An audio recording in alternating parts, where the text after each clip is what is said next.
We're rolling. Welcome back, everybody. Episode 93 of the Jiu-Jitsu Dummies podcast. Rolling up on that 100. I know, yeah. I still don't know what the hell we're going to do. Siete más. We got 7 weeks to think about it. Welcome back, everybody. We are brought to you by Black Belt Digital Marketing. Anything you need to build your business, web design. Oh, look, I'm wearing the shirt today, too. Google Ads, graphic design. We can help. Check us out at Black Belt Digital Marketing on Instagram or our website, bbdigitalmarketing.com. Request a free online review of your entire presence, your entire online presence today. My name is Milton Campus. I'm a brown belt training out of South Florida. We got Bo behind the camera. Yeah. What up, Bo? Michelle. Michelle. McQuell. I'm looking at McQuell. Hey, so this is the my best. wife's name. Let's introduce it. Bro, so we got. they write an article and they jack my name up. It's a beautiful article. We got featured in the Sun Sentinel, the community section. Man motivates others with Jiu-Jitsu Dummies podcast. He's the man. So I'm so happy that they did the article. The guy, the author of the article, I won't say his name. He had just been getting off COVID, so I'm going to give him a little break. And he stares at the sun for he an spelled hour his name is McQuell. It's Miguel Lequerica, and it was like Miguel Lequera. Yeah, McQuell Lequeria. Those are my bro. Those are my new pronouns. Okay? Head rush. So, but it was awesome. It was an honor. It was a good featured. article. Check it out. Yep. We've been posted on online. It was a good here article, now, bro. So yeah, it was just an honor to be mentioned. Yes. In whatever way they want to mention you, it's great. So yeah, riding shotgun, Miguel McQuell. To you, sir. McQuell Lequeria. And today in studio we have William. He said Billy. Will, I'm going with Will Abreu.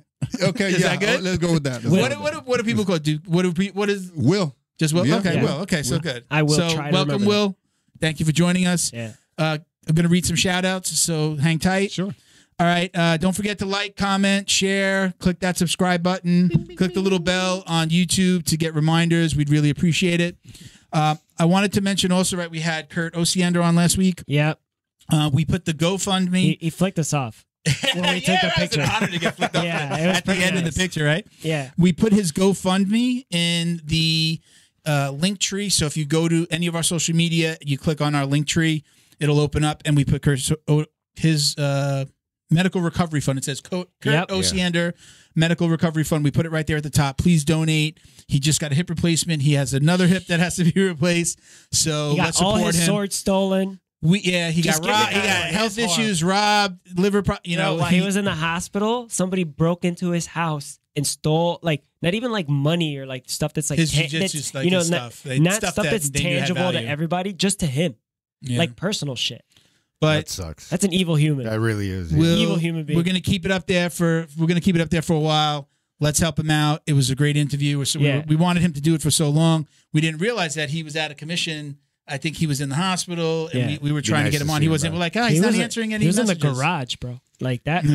That guy wasn't on a vacation. Check it out. Again, visit us at Jiu-Jitsu Dummies on Instagram is kind of the most popular platform where people interact with us. Click on the link, and right there at the top, you'll see the GoFundMe. Yeah. So go fund that guy. Okay, a couple of quick shout outs. Thank you to our friends over at Flow and Roll. Hands down the best custom gi and no-gi gear in the business. What up, Sean? Right here, you got a little Flow and Roll on. I do. I love it. Don't believe us? Visit them on Instagram at flow_n_roll and check out all their custom designs. They work with academies throughout the country. They have a really cool pre-order program that we always talk about. Yep. A few $100s down. You put your gis for your students on his website, and very little outlay for equipment for jiu-jitsu, gis. No gi gear stuff. He'll design it, put it on his website. Patches, 25 gis, 25 patches. 25, 50, 75. He'll match the amount of patches for free. Get them and sewn on. Put on for you. Yeah. Embroidered would be the professional Real term. deal. He's a great guy. He's been with us almost pretty much from the beginning. And he's cool. He's just a cool Super dude. cool. Yeah. You'll find our podcast tee there on his website as well. So go check them out at flow_n_roll on IG. Visit the website at flowandroll.com. You can also just email him at flowandroll@gmail.com. And you can get 20% off on their website just on the regular, like if you're buying a t-shirt or you're buying a belt and gi, you get 20% off with code JJD. That coupon code does not work if you're ordering, bulk for and your, and for if your you're gym. a kid and your parents don't let you use devices, beg them until they do it. And you can't buy airplane or tickets just yet. buy it That's a and just tactic let my kids use. go into your mom's purse and grab her. I'm just kidding. No. I'm not advocating for crime. Just you got to break them. You got to break them. For crime. Well, for Sean, yeah, he's a good guy. He deserves it. Okay. And Kurt. And thank you to the BJJ box for all their support. We should have a new box coming too. We unboxed one a couple of episodes It was ago. good. I've been playing with those balls. Yeah, I'm sure. You got a lot of jokes today with that. No, I'm sure. Yeah, sure. It's Yeah, for my like, hands. You like balls Oh, in your hands, right? Yeah. Is that what? Are you on your knees and you? Well, what I do is I'll cycle from hard to soft, Okay. and then He it's cycles almost like the balls. it's almost like I'm juggling. I'm and sorry, squeezing. Tony, that your shout out has gone this far south. I would They say- are. Let me do this. They are Jiu-Jitsu's favorite monthly subscription box. Agreed. It's delivered to your door, filled with premium Jiu-Jitsu and grappling apparel. They got equipment, supplements, supplies, snacks, and more. They find the best products in the world of Jiu-Jitsu and guarantee that every box will be worth more than the cost. And throw some of their stuff in there too. Yeah, we like got the towels, our- legit. The shirt. We've got Yeah, our our keychain. keychains. It's Yeah. going to be in one of the upcoming boxes. He just messaged me that he got our package. Yeah. So we should see it. And actually, when we Nice. get our own box, we're going to get a keychain back. As right? long as there's crime, there will always be keys. So you will need a keychain. Each box has typically about 4 to 7 items, usually on the higher end of that, right? Yeah. 4 to 7 items. We know you're going to love them. Use coupon code JJD10 to get $10 off your first order. La primera. More cool stuff coming from them soon. Thank you to the crew over at Neutral Zone. Hey. Right? They launched their new Neutral Zone Clean products. Black Belt Digital Marketing helped them launch the website. This stuff's legit. NeutralZoneClean.com. Go check it out. And at Neutral Zone Clean on Instagram and on Smells Facebook as good, well. too. It does smell Well, good. I brought an extra bottle today, so you can grab one of these bottles. Take that with you. All right, man. So that's for you. Gorillas in the mist. You know You know what I mean? Now, just for clarification, out. because everybody knows that they're also our CBD sponsor. The clean products do not have any CBD in them. Nada. All right. FBI These are two agent completely approved. different companies. Do not smoke. FBI could use it if they felt like it. So this is all about being clean on the mats, training in your personal life. You know, if your wife is gardening around the house, cleaning the house, she wants to do a little spray or use the wipes. We've got the refill. They have the big bucket for the gyms, right? You put a little bucket, you just pull them out on the top. And if they happen to get dry, that's what the refill is for. You can either refill these containers or you can wet the wipes if they get dry. Maybe you go a long time between use. That rolls off the tongue nice. Wet the wipes. Wet the wipes. All right. I always say I have a canister. I have one of the original sample canister in my car. So I'm right down to the last few. I use it when I put gas in my car. If I'm shaking hands, like whenever I get in the car and I know I've shaken hands or I'm like Something hands on the nasty? shopping cart, Yeah. I get in the car. I do You're I like just wipe Howie- down my steering wheel as well. Like Howie Manziel level of clean. Oh yeah. Oh, I'm not that bad though. That's good. They love Paranoid. it. A little paranoid. And you can get 15% off with code JJD, man. JJD. The OG Not promo JJD code. man. JJD. JJD. We don't discriminate. NeutralZoneClean.com. All right. Now, Neutral Zone CBD, again, two separate, two arms of the same company. No matter if your aches and pains are coming from lifting weights at the gym, rolling on the mats, or just your daily grind of life, Neutral Zone has a product for you. Find your Neutral Zone by finding the best products for your pain wellness so you can continue your active lifestyle. Check them out at NeutralZoneCBD.com, and you're getting 25% off with code JJD. JJD. Same code for most of our He likes sponsors. to test me on the pro. I have the promo codes He's memorized. close to getting it right every time. He's close. Just All kidding. That's it. Yeah. That's it. Let's get into it. Again, well, Thank you for your service. thank you for joining us and thank you for your patience, man. Yeah, Appreciate it. Thank you. Can't wait to use this. So yeah, It's good. So let's start off with. I understand you guys wrestled and you beat his ass. I think that's what happened. It's So only you guys- I only did Greco in the summer. Yeah. You know what I mean? I was a folk style wrestler. So I'm what ready to had lock him in. happened? So what had happened? I'm used to takedowns. I like to touch legs. So anyway, well, we'll start with wrestling. You have a wrestling background, right? You wrestle. How many years did you wrestle? I started late compared to most. Yeah. I started about 15, 16 years old. And you actually, we were talking before the show. There's a and you guys very, think you actually very were high percentage. that you actually wrestled against We're each the- other. Yeah, no, I we're the remember. same. We're the same age. Yeah, I Yeah. remember. I remember. Yeah, I remember. you were up. How in could you forget this face? I mean, look at this. Well, No. it's the ears, probably. Man, because like the coincidence of the years, Yeah, yeah. and then obviously he confirmed he was at the tournament. He was the only dude that big. Yeah. And Yeah. He was and the from only that big. school, you said, right? Yeah, from what that school? school. What school? Not did it? fat. This is Killian. different. Killian, yeah, Miami Killian, yeah. Go Cougars. I don't know. Florida. Green and gold. Hey, what do you say? Those your shout outs? Is that what they said? Let's go.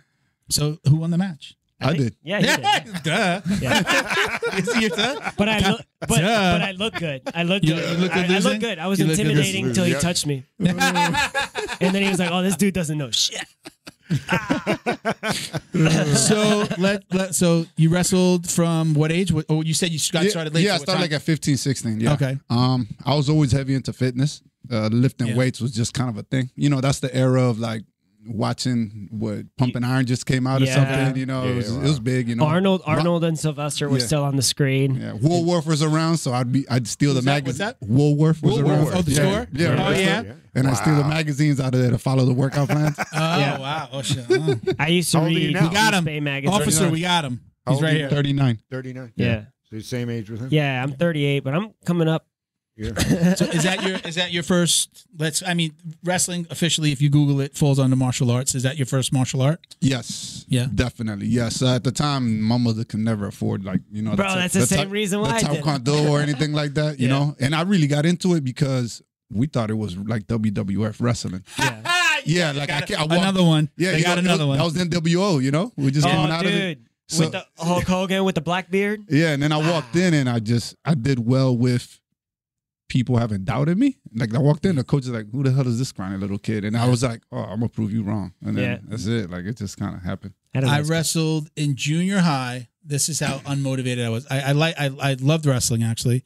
I started in 7th grade, wrestled in 8th. I wanted to be cool and play football, and it kind of overlapped. Yes. So very much overlapped. So I played football. I was scrawny. I sucked. I should have stayed with wrestling.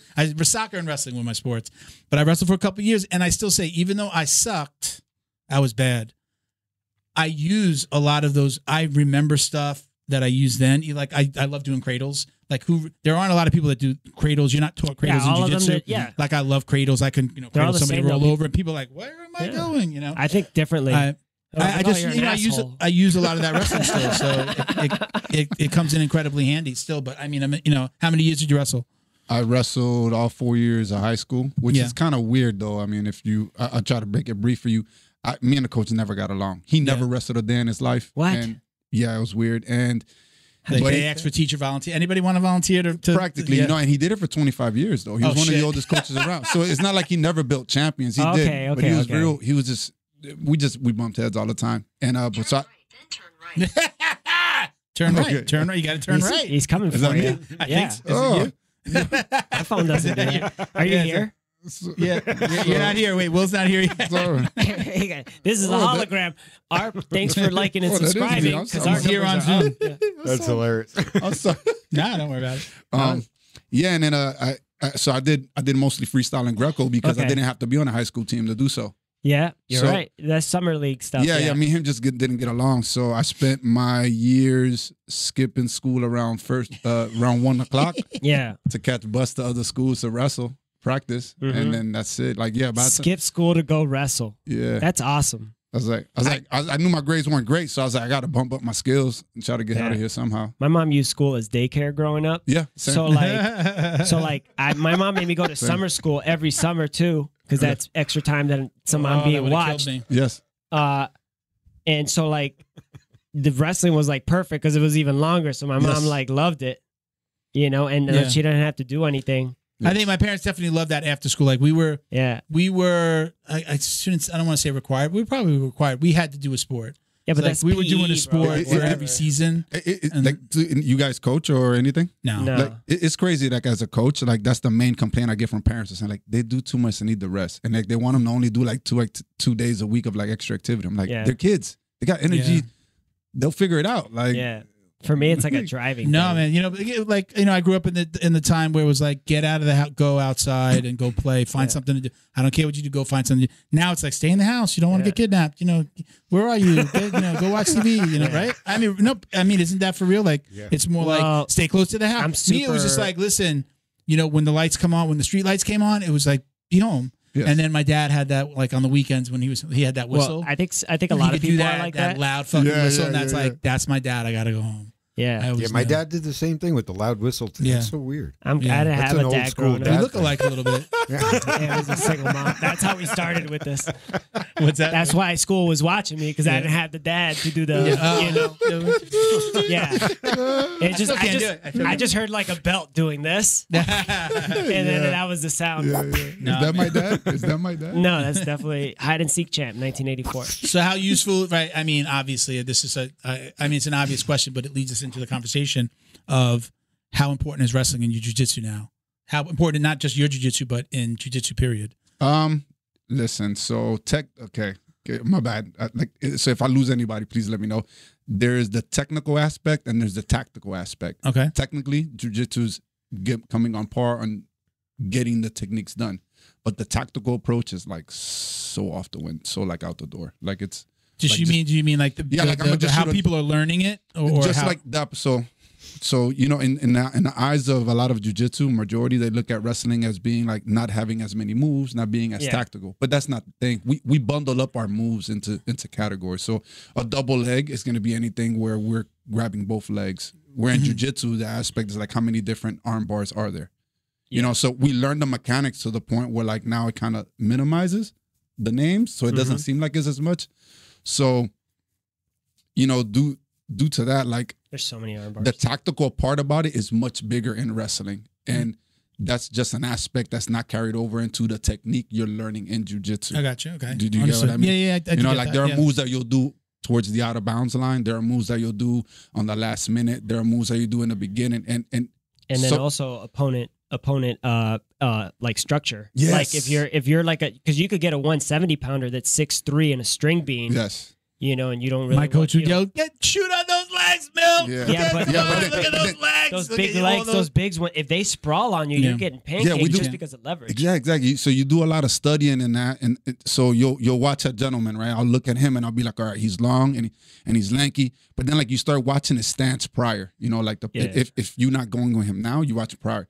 So you're watching all these details and across the locker room. At some point there's like a little part in practice that you may have covered that, or the coach is going to tell you, because coaching is very important. Like in wrestling, it's adamant that you have a coach in a corner. In jiu-jitsu, they're like behind the rails at most of the time. Yeah. So like they don't understand that aspect, and that same coaching you're getting in a match, you're getting it in practice. So you learn how to literally listen to your specific coach in a crowd of like 1,000. Oh yeah. So that plays a big factor, which is what we're going over in my school, where I'm like, if I have you as a partner and I drill a technique, if it doesn't feel right, I need to analyze, is it not going right because I'm doing it incorrectly, or it's not going right because his physical attributes don't fit the technique I'm doing? Find another part. That's high-level jiu-jitsu knowledge right there. And that's the part that jiu-jitsu doesn't grasp yet. The partner feedback loop is extremely important. Yes. Yeah. Extremely important. I tell them, talk to them. I tell them, talk to your partner. Tell them you're not moving correctly for me. Stand right here, move like this. And it takes a while because, they're kind of nervous to talk to each other. Like, because to them, they're like, how can I tell you what to do? In wrestling with your friend, though, it's like talking shit. Always. Because like, but you tell them, you're giving them the feedback, but you know each other so well, because you like the guy in your weight class that you guys are always going for JV or varsity every single week. Like, that wasn't shit. That means like you did it wrong. Yes. He's like, that ain't gonna work on me, man. Yeah. That means that this body type, that ain't gonna work. Yes.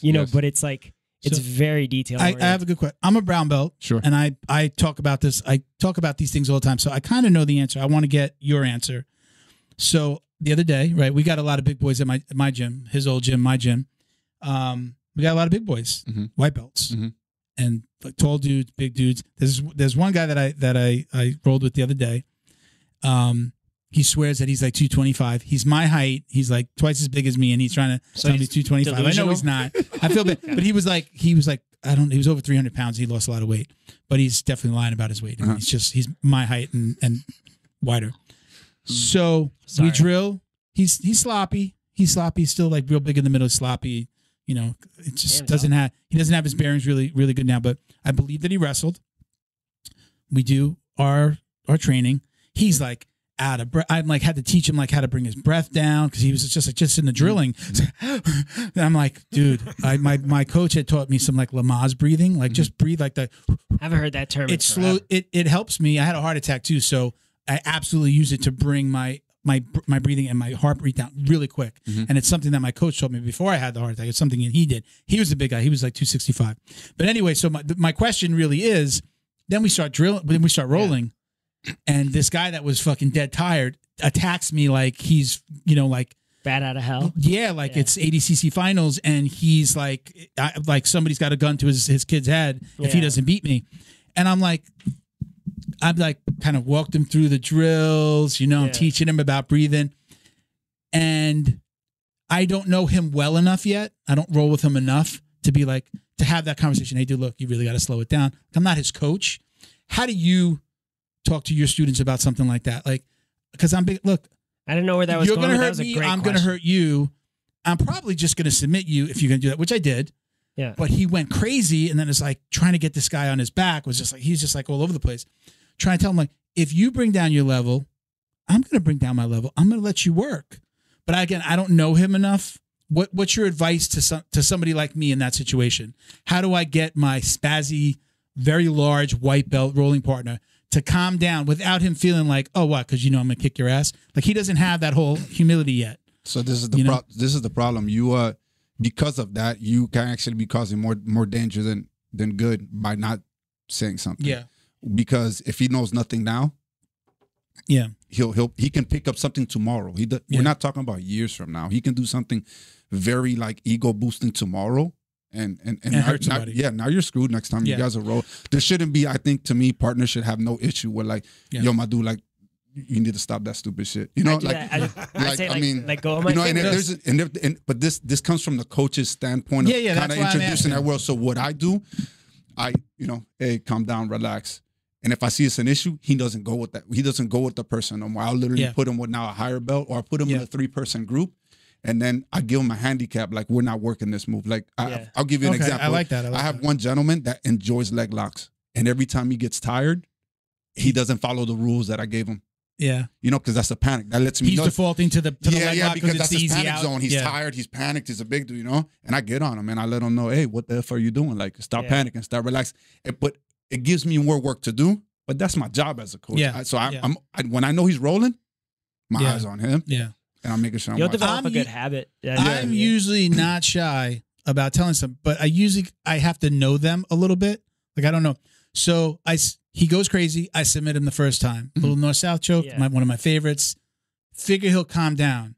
He gets angry. Yeah. And he went harder the second part of the roll, 6-minute round. He went harder. I know how that goes. And I'm like, all right, that didn't work. So, I mean, he's going hard. Like, I'm getting hit. Like, coach isn't saying anything. I got it under control. I know when I'm in the danger zone. And then I just got him in like a real aggressive knee on belly, that like knee on sternum. I just started going up to like his neck, and then the belt. Him? Actually, the guy's name was actually Ouch. Was it Ouch? Ouch. That guy, remember that? He used to do like knee on sternum on everybody, like pull up on the lapels, gi hard, like pants and gi. His name, I think it's Ouch. He was Brazilian, right? Yeah. He was some Brazilian name. Ouch. Actually, the black belt that trains at your gym that sometimes he lives out. You know what I'm talking about? The guy who does the marble. His name is Uch. Like, that's his last name. Oh, I don't know. Yeah, you something T. It ends in a T. That's why you pronounce it. Oh, Uch. you're talking about Demetrius. Yeah. Oh, yeah. No, I didn't. No, that's not that. That's not who I'm talking about. I know that's not who you're talking about, but it's the same last name. It's a Brazilian. So anyway, so I did do like, then but then, now I've got a little, and I'm giving him a heavy knee on belly. But he got so angry. If a couple more rolls or a couple more times, I would be telling him like, hey, I'm not shy to tell somebody I'm a high enough belt there that I could say, hey, listen, you got to calm down because one of us is going to get hurt. Well, it's up to any person, I think. But I don't think your belt should matter. Yeah, but I mean, Felipe notices. The coach does see it, but in that instance, he was going. So I'm like, how did this guy that was just breathe? I had to teach him how to breathe to get it under his breathing under control. He just went freaking crazy. You don't understand, bro. I just see red. Yeah. You so back to kind of using wrestling as like the pivot point, right? We got captains. You know what I mean? Like, it's not the coach. Like, there'd be a coach, a head coach, an assistant coach, whatever. Captains. Like, and so in jiu-jitsu, that's not really picked on. Like, you don't say, yo, my captain. The mat enforcer. Yeah, but not even that. Like, because we have those in wrestling. Just like a person, you're within your right to say something. Like, you're doing your best pleasure. Like, When I see blue belts trying to say something, I'm like, no, just bring it to my attention. Or stop doing what you're doing and then call them to me. But the brown belts, I'm like, go ahead, man, because he may be looking at you as being you're the asshole. Yeah, probably. Like, you know what I mean? The way that I submitted him. Yeah, you know. But he doesn't see it. Like, so to him, he's like, I'm in survival mode. Like, and he doesn't know he's doing something wrong. He thinks that I'm just fighting. Yeah. You understand? And this is jiu-jitsu. Yeah, and then and then you're crunching him, and he's like, "Fuck, man, this guy's always a piece of shit." Like, He might be looking at me like I'm the dick, but I'm actually, I really am. Like, I'm totally of the mindset now. As long as I've been training, I'm at the mindset of kind of like what George Piro said. I'm going to fight just a little bit above what you're giving me. I'm going to fight you just a little bit above the level. I mean, that's how he was giving me so much that I had to like elevate. It was like a street fight. Yeah. But, you know, it's a white belt.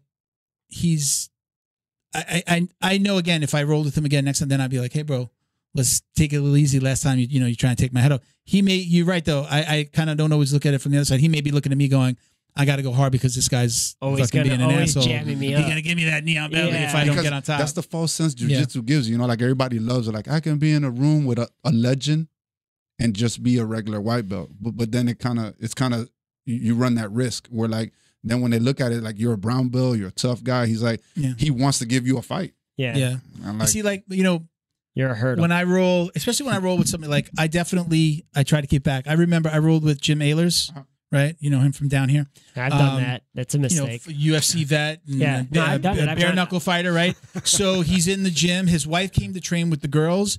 And he's like, oh, I'm going to go with you, honey. He didn't know that all of a sudden he knew everybody. Like he knew Felipe. He's like, oh, I didn't know this. That's what this gym, you know, the who ran this gym. Yeah. And so he was like, we did some warm-ups. He was my first roll. And I'm larger than him. And he's expecting me to like blast double.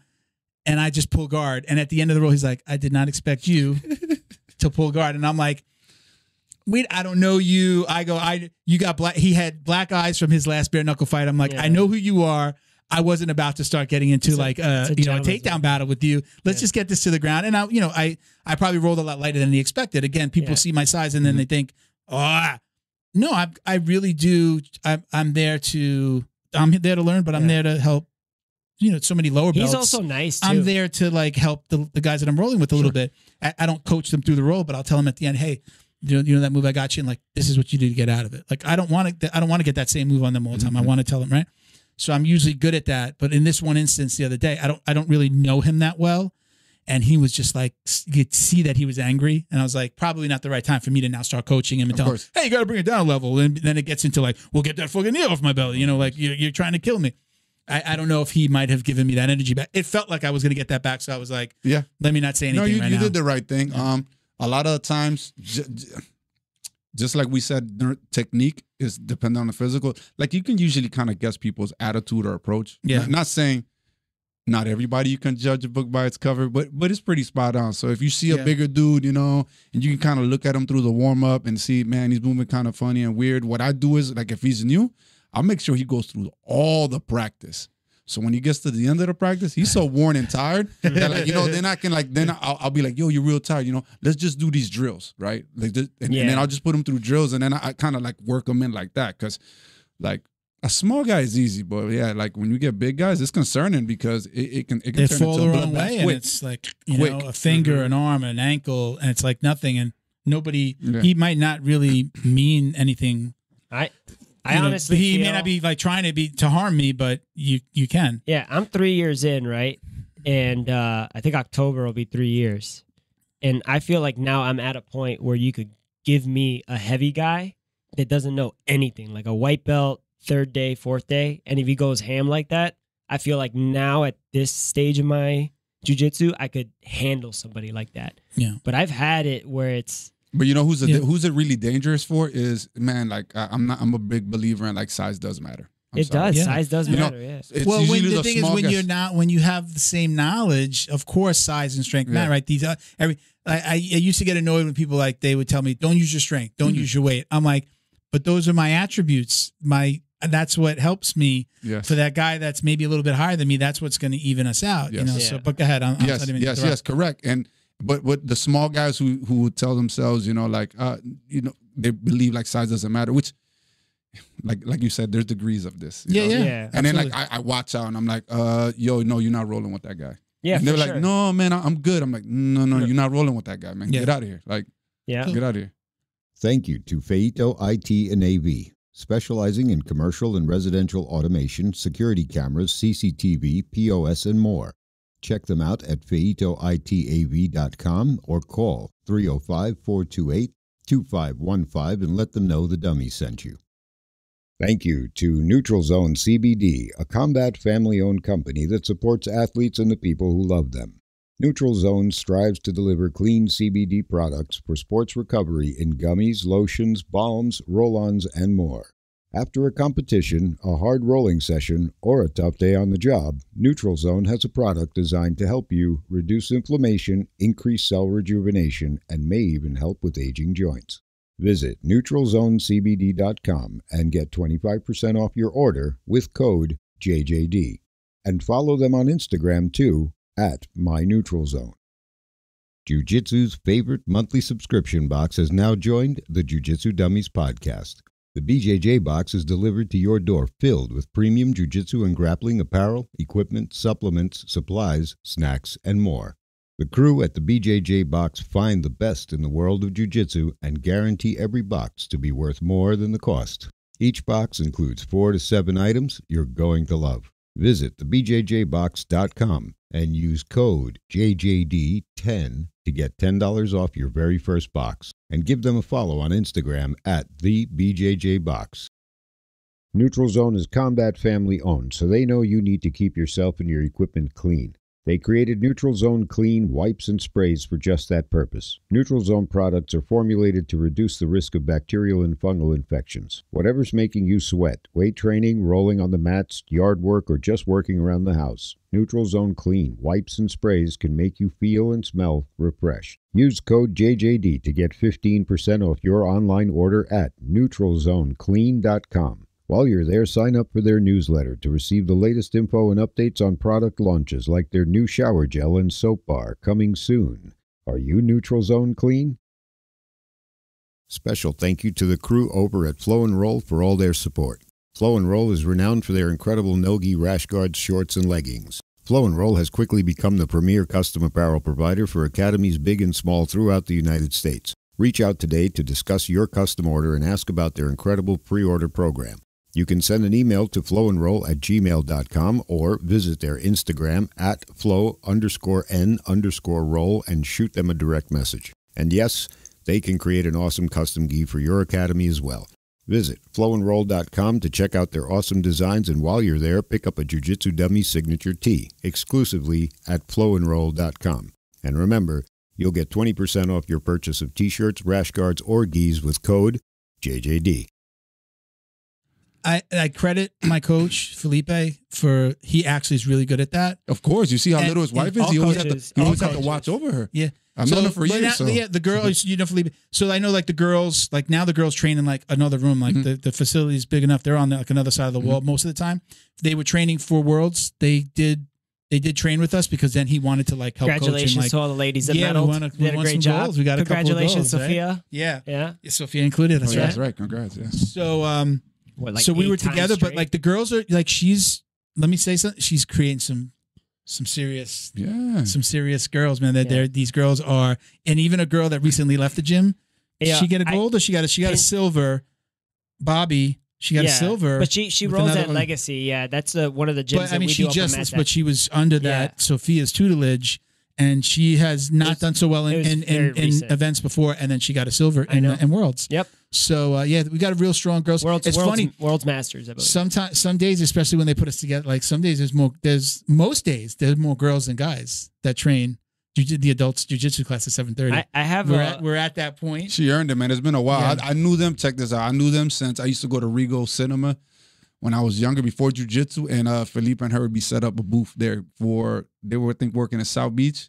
Okay. Yeah, and like they would run it. Like, man, they've ran through the mill. You mean for his jiu-jitsu studio, or I don't remember something if it was else? Jiu-jitsu or something else. No. I think they were like coaches, and like they were just like setting up booths, and I just remember to get students. You're saying like to recruit? Yeah. Okay. And like so, like they've been around. Like, you don't understand. They put in work. I don't care what anybody say. They were probably cops. They were probably cops while they were doing that, because I know they were doing it at the same time. They were both police officers. and then like she would work detention at night, like at the prison at night. That's correct. And then like literally sleep like 2 seconds. I didn't realize that. I know I've heard you say that one time before, but I never really talked about it. I didn't know she was on the job as well. Yeah, I know he was. I knew he was correction officer, right? And then, but I didn't know that she was. I don't know. That's like what's the saying when with her gun dragging on the floor? BS, bro. Sparks. Bro, she's so freaking tiny. She's like 4. Well, she's got to be like 4'10". She was training 4'9". down here. Yes. She was training down here in Miami with nothing but savages. This was like before there was girls. Yeah, like she was That's getting what I'm like saying. Philippe drilled that like eye of watching Popovich. over her because she was the only woman, right? Yeah. Her and Hillary Williams. Yep. Yeah, like Hillary really wants to come down the most, but she's a big girl, you know? Yeah. And like, so, you know, like that's how Philippe trained his eye, like having, like, you know, he had to look at her because he, like, it was like somebody's going to roll on her, fall on her. So, number one, he does a great job with going through, and I see, like, I know better now too. I don't even have to wait for them to do it. Like, I asked that guy to come roll. Mm-hmm. I asked that guy to come drill actually at the beginning of the class because I'm usually one of the bigger guys. I'm a higher belt. I think I'm a little bit intimidating because we have mostly white belts right now. Yeah. At least on the days that I go, it's not every day. Felipe is doing good. And I say, I'll be like big boys. Like I'll grab, I make sure that especially when I see one of the big boys go it, like they grab another like little white belt, and they're a big white belt. Yes. I'm like, and I called him over, so I chose to roll with him. He's the biggest guy. I'm probably the second biggest guy compared to him, and then we rolled. But Felipe, if he would have been like, hey. No, he does the same thing. He'll switch it up like no. And he does what with his son and Sophia. It's like Sophia rolls with her son a lot because now they're like he's a little bit bigger than bigger than her, but weight wise, it's like a good match for her. And she's been rolling with him. For so long. Did you know he never used to shake nobody's hands except black belts?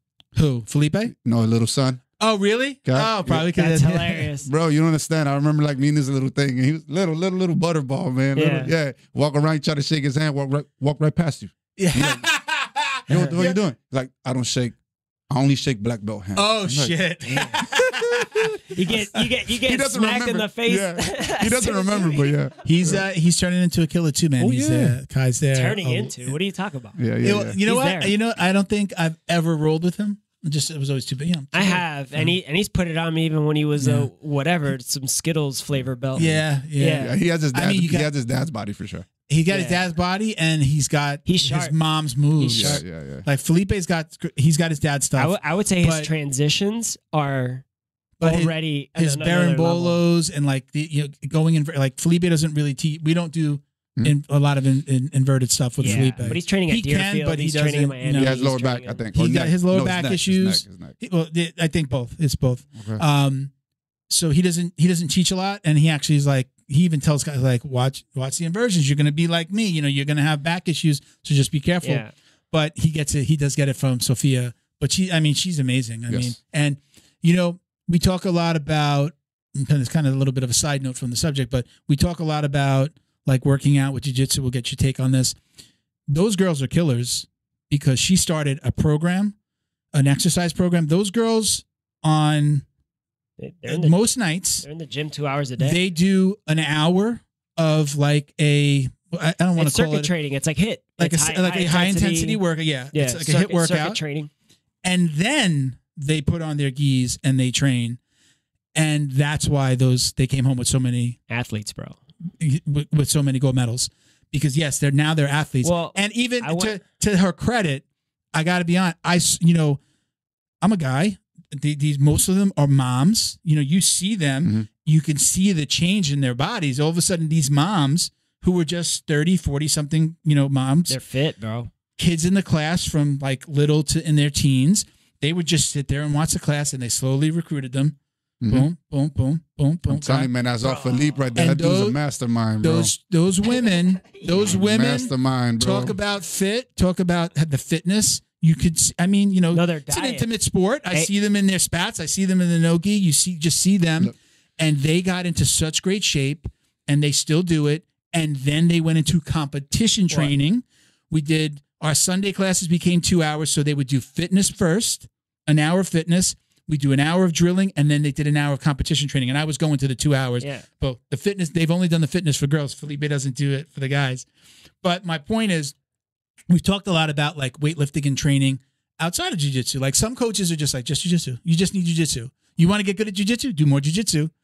where she was like the fitness and the jiu-jitsu. I believe Not only that, I weight train because I believe they go together. She does the diet plan. She did and the diet plan. She did everything. Listen, I've known her long enough and trained with her long enough. She did everything that she could because she, like, to her, from what I understand, right, to her is like, how can I neglect anything if I'm not the greatest? Yeah. Like you can't. Like you can't be the greatest without doing all those things. She's got that Michael Jordan if I'm not where I'm at, how can I say what I need to do? Like I need to do everything. And like she would drive down. Like this is crazy. They would drive down. Felipe and her would drive down and do strength and conditioning with me inside my gym when I used to live in downtown.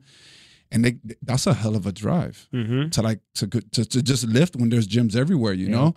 And it became a little cumbersome, quality, and I think she twisted her knee. But like they ran with it. Like the little bit, like the 3 or 4 sessions we did, and I thought, Felipe must have cracked open a book. This dude, anything. Like I've never not known him, like grasp onto something like a crackhead on rods, man. Like really like white on a paper like plate. like went to like man, maybe I can do a better gym. Went all the way to Abu Dhabi with the family. Did all of the training over there. Like, God, didn't work. Then came back. Whatever he learned there, he brought it back this way. Well, how do you after like losing his house in a fire? Yeah, he went through all the ups and downs. Had a gym, lost it, left baby. House on fire. Like, dog died. Like literally, dog died. House fire. Like I think dog died. Then there was a house fire. Then he went to Abu Dhabi, came back. But like I'm a big. I believe if you're a good person, even though those bad things happen, when you sit back now and look back at it, all of those bad things that happened made him who he is now and made him respect the sport more. But both of them be more grateful for and run a better gym because he went through all that adversity. We have probably, I can't say it as a fact, but I do say it. We have probably one of the largest kids programs. Sure. It's for jiu-jitsu specifically, and probably for martial arts. We have one of the largest kids programs in the entire area in North Broward. Probably per capita, but you're not beating Gracie Baja. Yeah, but I don't know. Well, they have a small location. They couldn't possibly fit the amount of kids that they have. School? For one school. No, for his school. Yeah. So I mean, I'm saying per capita for sure, but Gracie Baja is a franchise. The average gym has like one storefront, right? Like when you open the door in one storefront, you can probably maybe 20 feet across, right? Yeah. We have it's 3 stores. It's 3 stores. This with the both sides, it's almost 4. Right, there are 4 doors. There's one at the end with the little cafe. There's one in the middle. There's one at the end, and that's 4 storefronts. That's how big the gym is. It's when I put pictures online of training, and people are like, "That's your gym." Like I put out a picture one time. He had gotten a popcorn machine. He has the projector in the ceiling. He has a big screen on the wall, and I put that picture out, and I'm like, I bet your gym doesn't have a popcorn machine. Yeah. And people were like, "That's your gym. That's your gym." And the coffee machine, you know what it is? They made sure. So I run my gym, just me. Like I mean, I got staff and stuff, but I don't have family in it. You know what I mean? If you think about it, most gyms have a wife or whatever, so and so. And even at that, they don't do what Felipe's family does, where like the life that they want at home, they made sure that it's at the gym. Like she loves to train and lift weights. We're having a way. Like they when people say I live at the gym, it's no, like they live at the like he markets it the way he wants to market. He has the coffee machine that he wants. He's got his massage chair. There's a massage chair. There are bleachers. There are seating is like bleacher style. How long are those bleachers? Like 40 feet? Yeah. Like there's like 80 feet because there's 2 sets of like 80 feet of bleachers. Yes. Couches. Yes, he used the facility to socially engineer the environment for his son. Like he made sure that his son had a spot there to do after school with his friends and hang out and play games. He does homeschooling, so that and they redid it. Talk about a family business. It's a family business. Yeah, for sure. I've been there. I've been to 2 gyms I've trained at 2 gyms my entire life. My first gym was 2 years. He closed. It's a small gym. He was trying to get off the ground. He was in law enforcement. It was a second job. It was hard. And I think without a strong kids program, I think it's hard for a gym. You can make it, but it's a struggle. Mm-hmm. But he has, Felipe put his, I've had conversations with him where he said, the kids program is where my focus is. But look what happened. You focus on the kids program. The parents are sitting there. Almost all the parents, except for people that don't have kids of that age, all of the parents that train have a kid in the class. Like so, a lot, 80%. 8 out of 10 parents that train have a kid in the class. 80 families, bro. Yeah, you're talking about families that do jiu-jitsu. One of my favorite days is, and again, they went into competition training. I remember the bill too. Our competition training, our competition training on the weekend, they really called it. It was family day. It was family training because the kids, they cut off the mat, cut off a little part, put some cones. The kids train on that side, and their parents are over here on that side, and it's most of the parents. Yeah. And he realized you get the kid. I'm in marketing, so I kind of like even recommend this to other companies to say, you put out a bullying ad, you target the mom on Facebook. She brings the kid in. She's got to be there or pick him up, or the mom and dad, they sit and watch. A lot of parents sit and watch. Then, hey, why don't you come and do a class? Then you get the parents, and then you get both. A lot of like full family, husband, wife, 2 kids. And that's how they did it. And we've got probably one of, just because, I mean, the size of it, if you see it, like they couldn't possibly fit the amount of kids that he has in his kids program into those small one storefront places. He's got one of the biggest kids program, and it's amazing. And those kids, they're like carbon copies of Felipe. Yeah. He is pumping out a machine. Yes. Well, it's like I watched their new breed. Like that. I watched the new breed footage, and it was all pull guard, arm bar. Yeah. Pull guard, arm bar. Pull guard, arm bar. Every kid. Ray's kid. Every kid. Holy Rocco. Yeah. Every kid was the same thing, and they come home with these. I don't want to say his kid's name, but whatever. And these kids, but I think, I do think going back to the fitness part, I mean, the kids is one thing. It's a little bit different for kids, but for the adults, I absolutely believe you can win a new breed and just do jiu-jitsu. But here's the difference, cannot go to an IBJJF and win if you're not supplementing with cardio, weight training, high intensity stuff. I believe. I think you mean train like an athlete? Yeah, you have to train like an athlete to do an IBJJF. That's the big difference. The parents that are going there, i.e., when I used to go there, I'm a hobbyist. Yeah. You're gonna make a lifelong jiu-jitsu practitioner out of me. He could potentially create an athlete that generates revenue.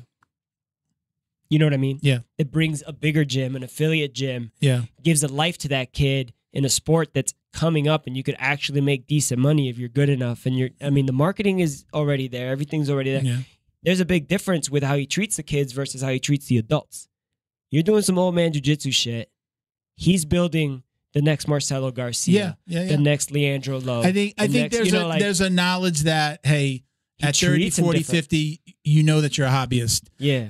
There's like, the George Piros. George doesn't train with us, but like a guy like George Piro who's retiring from a job. He's technically a professional. He gets paid. Now he's a professional. He's getting sponsors, and he's out there. If you get paid to do anything, you're a professional. Felipe's probably not putting out guys the hobbyists that we train with aren't going to be those guys. Aren't going to be somebody's going to be like, I retired, time to start competing. Right? Like that doesn't happen. You treat your students differently based on like their needs, competition, and the kid all day, every day. All day. The kids program, adults program. Yeah. With the kids, considering like I'm in an area where no one has ever walked in through my door knowing what jiu-jitsu was. Like none of the kids, none of my parents. I have 100 kids, right? And none of the parents none of the parents just knew about it. So they just look up martial arts. Yeah, the introduction that it's like, do you do karate? Yes. Come on in. Yeah. Bring him in. Yes. Look, that's why we made a Miami martial arts. Like why? Like I'm not like, I don't need it to say Abreu Jiu-Jitsu. I don't need it to say like this and that. It's actually smarter to not say jiu-jitsu still, even though it's popular, because he would know. I remember I talked to Felipe, and we were talking about I was going to be helping him with some marketing. He was like, if somebody calls and says, do you do karate? The answer is yes. Because they don't know what they're asking for. They don't know that, okay, this is ground karate, this is the ground stuff. Mexican ground karate. Yeah. So, but go ahead. So I do treat them different. So because of those kids, my whole thing is get them introduced to this is not dangerous as you think. Like this is all fun. Let's have some fun. And I pair them up with my more advanced kids. So I'll do a 3-man group, and I'll be like, yo, you guys watch him. Little brown belts. Yeah, he's only going to be doing drill, and he's going to do that. Now, when it comes to my adults, I got to kind of handle it with gloves a little, because they're the ones who then get into that concerning mode, and they start trying to fight harder, or they get real stiff and tense, and then you just see an injury coming, and like a little kid, they cry. They look like they always hurt. Yeah. But an adult, like it can become a different ordeal, and I don't want to scare nobody off like that. Yeah. So I do approach it a lot different from my workers to my competitors, to the point where like I to kind of take that itch from my competitors, I've put in an advanced day that's only my competitors. Okay. That's, you know what I mean? So I don't call it a pro training. Like, I'll give a green light to some white belts that may seem like they want to compete or whatnot, but it's like to kind of just take that itch from my guys, because, you know, at some point I can't keep holding them down, you know? There's gamers. There's people who want a game, you know? I never thought I would say it. Like, the competition on that Sunday competition class was my favorite day, because I was hurt. So I was only training like maybe I had a groin injury. I had 1, maybe 2 days a week and taking it really light. And when I got better, I hit that. I got late. I went there one day late to the Sunday class. It normally starts at 10. Yeah. I got there. I'm like, what time did you guys start today? They're like 9. It's 9 o'clock competition training. All right. Next week I was there. And I can't believe I say this now. I love the drilling. Yes, I like to roll. Obviously, that's like my favorite part. But the drilling, an hour of drilling, that's how I started jiu-jitsu. Mm-hmm. So when I went to Felipe's in the beginning, the classes during the week, it's 1 hour. So it's like 10-minute warm-up, half hour drilling, and then the last few minutes is rolling. Yeah. I came from a 1 hour of drilling. It was basically, we called it basics and advanced every day. But everybody came for the 2-hour class. But so every once in a while, somebody's like, just got off of work, I'm here to do the training. But the second hour was almost all rolling. So it was an hour of drilling, hour of rolling. I came from that world. So Sunday was so reminiscent of those beginning days. I kind of fell in love with it again. And I even had a conversation. I said, I love the way this training's been going lately. It feels different because I was out for a little bit. Between COVID training, I blew out my knee. I haven't been steady. And then I come back, groin injury. So it's like I haven't been steady for 2-3 years. It's been like out for 9 months, then back, and it's like, 1 day a week, shoulder hurt, arm hurts. That competition training became my favorite day. I love it, but it's not for everybody. No, some people show up and they're like, but then that's how you start. That's how you start changing the dynamics in the room. Like the dudes who thought they were up for it, they realize they're not up for it. Yeah, ones who thought they weren't up for it, you kind of spark this new little animal. Mm-hmm. Like, there's times where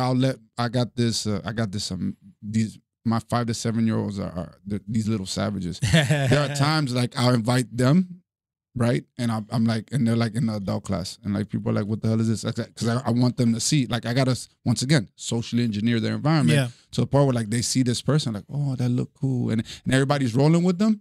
It's like, all right, they see what a next level of high level rolling looks like at an intense level. Yeah. I want them to pick up the attitude. I want them to pick the approach. Like, they're not that bravado. You know what I mean? Like, walk around. Like, that's what I want them to pick up. I see. It's funny to see them both ways. I hate it when my son looks at me after he like armbars somebody or finishes them. Mm-hmm. I hate it when he looks at me and he's like, and I'm like, that's good, but calmate, bro. Like, don't be cocky about it. Because 2 seconds later, when you roll with that yellow belt, and then they work you. Could be. He knows the difference. I asked him, I was like, were you a nail or a hammer today? He's like, I was a hammer. I was a nail. So like, he knows the difference. Yeah. He loves being a hammer. Yeah. We all do. Sometimes it's kind of cool to go in there and mentally tell yourself, like, I'm just going to try new shit all day. Like, it takes, to get there, there's a lot of humility that needs to be learned. You have to really, truly be able to that go. Shit quick. How do you learn it? Do you think you can create the environment for someone to learn it, or you think they got to learn it on their own? You're saying from a coach's perspective, yes. Can it be done? I think it's all about the environment. I think it is, like, you keep on using the word social engineering. I think that's a really smart term. That's a smart term. That's what it needs to be. I know I don't think I ever will. If I was ever to own a gym, I would absolutely do what you just said. If it grew to a point where I could break off, look, we're doing beginning training, there's advanced, or if I have classes, look, I'm going to have my advanced guys that know how to work, coaches, right, that know how to work with the white belts that aren't. Like, sometimes when I roll, leaders, bro. I'll take when I know that there's a new guy, I will take the new guy. I would say, if they're bigger, and say, hey, first day, second day, let's roll. When we go to the rolling, maybe we're drilling together too, but when we go to the rolling, I'll make sure that I grab the person and say, you're probably not ready to roll. I'm going to show you some Jiu-Jitsu 101. He might have just learned some advanced move because just the drilling for that day, but I'll get him get into my guard, and I'll show him breaking the guard, passing, side control, mount, right? No submissions, just that series. And then I'll tell him at the end, I'm like, work this with the next guy. Tell the next guy, hey, can you show me your version of, hey, that guy, you shouldn't be just like trying to roll. Unless maybe you have some no background. More than 40 people in your gym if you want to be that detailed. Unless you have some background, or you're a wrestler, you know, you need difficult. Maybe. So check this out. So I literally. What's the difficult? I'm just saying, like the amount of detail you just went into. I know there's a lot of nuance in what you just said. It's like now try and do that to 40 people. No, but I have speaking learned, as a coach. No, but I've learned I'm not a coach. I know, but you said I'm not there to coach. Well, I'm saying if that was my place, no. I went from what I would do to how I do it. Yeah. How I do it now is I grab a new guy, especially if they're bigger, and I do that. And I absolutely do that because I'm smart enough. Because again, I always say I recognize that that's his business. And if I am beating up the white belts, that white belt might not come back. I think most. And now I've affected you and your business, and I recognize that. Not everybody recognizes that. You joked with Piro the other day when we talked about Rolled and Light with the new guys. He's like, "No, I hammer them all the time." You know, right? Yeah, right. You joked about it. I sarcastically say that all the time, but can I just tell you, there are plenty of people that do that go, "I don't give a shit, white belt. I'm gonna beat up the white belt because I finally get somebody to beat up." I think there's like a little weird like coach badge of honor that he gives to his students like along your way. And I don't know all of them. I'm not a coach, but I'm a very observant person. Even to the point where it's like I've seen where the coach behind the white belt's back goes to the brown belt. He's like, you know, and he'll do that all the time. Yeah, but then you think you learned that coming up. You think you learned to be humbled by somebody that you got somebody they put an enforcer on you because everybody goes through that bell curve of learning. You don't even know how many times you were that white belt with your back turned. And the coach was like that. So it wasn't even the dude. It was just the dude who's been there for 10 years. Are you saying it's a good or bad thing? No, it's a great thing. But I'm just thinking like you learn shit like that, like from if you're observant and you see your coach and how they behave and stuff. Oh shit, Felipe could look at me now, just look at me and not have to make a motion and I'll be like. But you as a white belt think that you naturally were in an environment that wasn't catered to. It was engineered, is what you're saying. It was I'm just saying it's like a good gym. It's going to be engineered. It should never be a free for all. And I think most coaches, I would say, are smart enough to know, like, but there's if your coaches roll, like if your coaches, the only day that Felipe rolls. Saturday. Saturday and Sunday on open mats. He rolls every day. He goes to Deerfield. He goes to Miami. Unless something's like really bothering him. He trains every day, bro. He's watching Monday through Thursday, our adult classes, he's watching. Mm-hmm. Saturday and Sunday, he does the drilling, and then he rolls too. That's the only day I see him where he's not completely out. But even then, he's got his eye on the mat. My head is always there's always a secondary coach. Esteban's always there, so it's the same thing. It's like they're both watching. They're rolling, but they're looking. And even Esteban now knows how to do it. Like, hey, give you one of these. He just turns the head a little bit. How good does it feel as a coach when you could just like pretty much stop rolling and hold whoever you're rolling with? Just like kind of hold them and then like have a conversation. Watch the room. You know, because I've always been the guy who's like this, and my coach is like, and then it's like, okay, back to getting your ass. You'll get there. You're gonna get there one day too, man. I don't do that to my guys. I don't because like, I hated it. I hated it being done to me. I'm like, you. I think it's funny. Like, you know, like granted, like I had a lot of wrestling experience when I got into jiu-jitsu. I hated it when like these black belts would do that, and I'm like, you knew I was about to bust your ass. Like that's why you acting like you coaching me through a move I already got you in. Yeah. Like how the. That I don't like. I don't like. I was like, come on, it's never been like it's never been rude, but I just think it's like it doesn't happen to me too often now. But definitely back in the day, somebody would be like, "Oh wait, hold on, let me show you how to do that choke that you're about to lock in." Right? I think we all go. We see the memes. I do that. I do that to guys that I really like. Yeah. Yeah, just like as a joke. Yeah. The only guys that like were really like as a joke. You know, so what I do is, and I don't do it no more though, right? But like I had this, like there was this moment in time, right, where you know my guys would walk in, and I was very good at motivating my guys to fight all the time, give me their best physically. Yeah. But then I realized like my guys weren't getting nowhere. Funding was horrible for them, so I got better at kind of making a lifer. You know, like getting them to like come in and fall in love with it. Yeah, want to do it. But then that's hard because then when it came to times where like, yo, you've been in long enough, it's time to win a world title. They're like, I don't care about it. I'm like, fuck. Like, you know, I never put that animal in them. Yeah. So what I would do to those guys in that era, I'd grab them and I'd squeeze them. I'd be like, oh shit, I was in this position last night with my wife. And he's like, get off me, coach. And then I put him in a banana split, and I'm like, hey, this is familiar. One of my favorites. Yeah. All right, guys, let's take a quick break. Let's give a shout out to Vincero. Hey, I'm rocking. You got the watch? I do. I've been wearing it steady. What do you think? Watch. You know, yeah. Thank you very much. This is for the price point. This is a great fashionable watch. I also went online because obviously when you have something, you kind of look it up. Yeah, and absolutely. I wore it. It feels great. I'm normally not a leather band guy. I like it. Yeah. And the best way I would describe it, it's like it's above great, but below expensive. This is like if you have multiple suits, multiple looks. Yeah. They could fit all those categories from the stuff that I saw online. Like, I mean, look at that one. I believe it's the same. We have the same watch. It's pretty close to face. They're right at the same price. No, but it's the these same were both model. like 150. It's the same model. It comes. I looked at it. Yeah, This comes in like 18 different styles, bro. It's like, I like. I wear dark brown shoes, and I almost always wear a blue suit if I got to get dressed up. And this was perfect for me. Yeah. I do again agree for the price point. It's a great watch. If you definitely want to own more than one watch for different, stylish occasions, like if you're like a chrono head. What's funny is I won't say the brand, but I have like a digital watch. I have a digital watch. There's and I have the different bands, and I don't change it up too much, but like if I have gray, black, brown, I'll change it. Yeah. So like I do like that. And they actually have, you can even see it on the screen right now, right? They have, it looks like you can replace the bands. You could do right? anything if you're so inclined. So I mean, right, you can even probably just order them, right? That's more of like a standard thing. I'm sure you can get them from there, but right, that's something that you can. Yeah, usually changing bands is not that difficult of a thing if the push pins. So let's give them the proper shout out. So support for today's episode comes from Vincero. Like chair. Vincero Collective.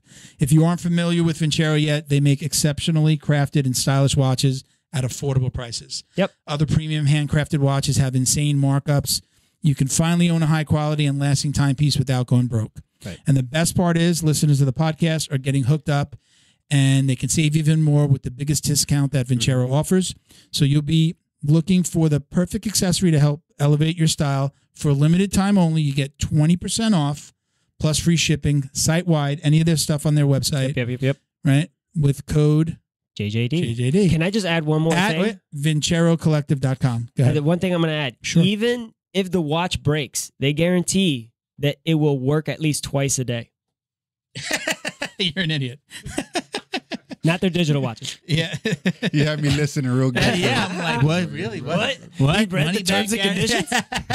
Nobody reads the I didn't see that on the site. Yeah. So I mean, look, I love made it. that up. I've only Vincero got to wear it a couple of times. So I'm holding back from like a real good assessment of the watch. I went to a comedy show on a double date with it on, and I got a compliment from the husband. Oh yeah, yeah. I like the setup here. I was about to ask that. Was it planned? This was planned. Yes. He did all on his own. Yeah, I dressed. I didn't have to prompt him. Yeah. So they've got lots of other stuff on the website. And Bo, if you want to cut to the picture, right? We've got sunglasses. One of our actually, the guys at Neutral Zone bought some bracelets today. Yeah, bracelets. So I used to be into there's that. some really cool stuff on the website. Check them out. Again, it Jiu-Jitsu is ruined bracelets for me. Yes. Yeah, it's VinceroCollective.com. So again, they get the 20% off. So they can only get this offer. It's going to be for a limited time. So don't wait, or it's going to be too late. Get 20% off plus free shipping site wide with code JJD at Vincero Collective. Support our show by using the code. In our post and on the YouTube video, on the podcast and stuff, there's actually a VinceroCollective.com/JJD link that you can go to. So then you don't even have to put in the code, I believe, and it just goes right through. Then right? forward slashes. It's VINCERO Collective.com. I guarantee that you'll find something that fits your style. So shop Vincero today. Where's the forward slash? Is that like after the period on the right hand side of the space bar? Where is that thing? That's what we got him here. It's the unshifted question mark. All right, so let's get back to it. I actually have a question for you. Yes, I typed it in before we were going to read the Vincero shout out because I didn't want to forget, but I talk about getting. I have a really good story of when I as a white belt when I tapped out my black belt coach for the first time, and I know he wasn't rolling his hardest. It wasn't like we were competing, but I caught him in a Peruvian, and I know how he reacted. I'm going to explain how he reacted in a minute, but have you ever had one of your lower belts choke you out? And yes. Was it like surprise? Was it like caught you slipping? Is it? Hold on, I want to know more if there's an ego curve, like almost like how you get humbled the more you do this sport. That you, of course, he has the mentality to understand that that's going to happen, and probably that's his goal. You'd be surprised, man. You'd be surprised. But I feel like, is there like a white belt through black belt level on the consciousness that you have to? I mean, like, yes. like your mentality. Like, I'm sure the first time you got caught, explain that versus the 10th time you got caught. Like, what were your feelings between the two? I mean, I would assume that first of all, it hasn't happened that many. Let's correct that. My bad. Yeah, that happened every day. Well, on the first time, it can be like one of those, like, you're proud. You're like, oh, that's cool. You know, it was great. And then, like, you know, and then you try to run it through your head so it doesn't happen again, right? Yeah. And I'm going to say by the 10th time, I doubt I'll be even happy about it. I'm going to be really pissed. Like, something's going on. I mean, I'm going to be happy. Not same guy, different guys. Huh? Like different guys, same guy. I'd rather it be the same guy, because if it's different guys, then there's a problem. You know, not like in the course of a week, but like, you know what I mean? I'm talking about like over a lifetime of jiu-jitsu. Okay, so I'll be honest with you. I remember every time I've been tapped, practice at not, just because that's me. That's how I got better. That's how you learn. I got better by envisioning my partner that beat me for me to kill him. I never focused outside on like who's the world champ. You know, I kind of. And I apologize if anybody out there is much more familiar with a bell curve than me. But from the way I understand a bell curve is you got the 95% at the top, and then you got the 2.5 at the bottom, and the 2.5 at the furthest to the top. I've never looked at like I want to be like the Conor McGregor. I knew that because I understood that 2.5, that's pretty slim and it's high. I want to be at the 50%, not even the 95. I want to be the 50%. I got to be at the 50%. And once I'm at that 50%, then my goal is to climb this ladder. And then when I climb this ladder, usually the difference between these two guys is just this motherfucker wants it more. Like, so that's how I saw it in class. Like, I saw who it was. It was like from day one when I became, Cyborg student, from day one, I met him coming into my wrestling room when I had a wrestling team on the beach in 2005. Much later. It was 2009.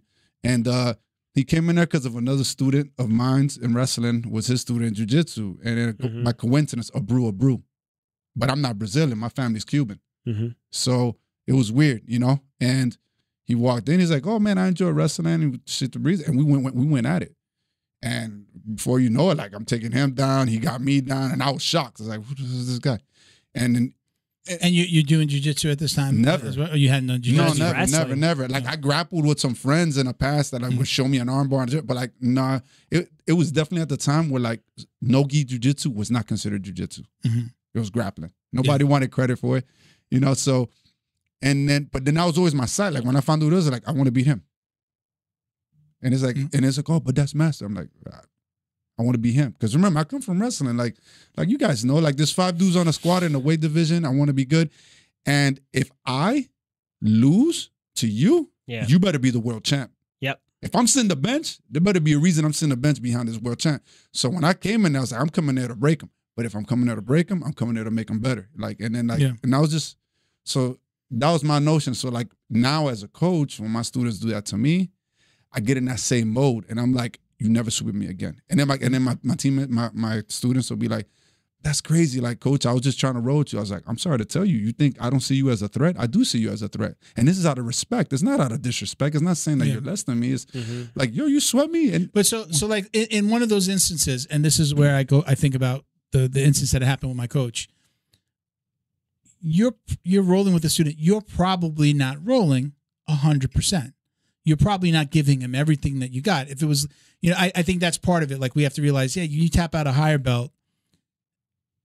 He's probably not giving you everything that he's got, right? He can't. If he does, you're going to get murdered every day. You're never going to learn. And again, everything we talked about before, you're not going to want to be there. You're going to quit. Your coach is going to get upset. Like you kind of know. Again, I like the Piro, the way that he says it is like, I go just a little bit above what they're giving me. If they're giving me blue belt stuff, I'm going to give them purple belt stuff, or maybe 2-stripe blue belt stuff, right?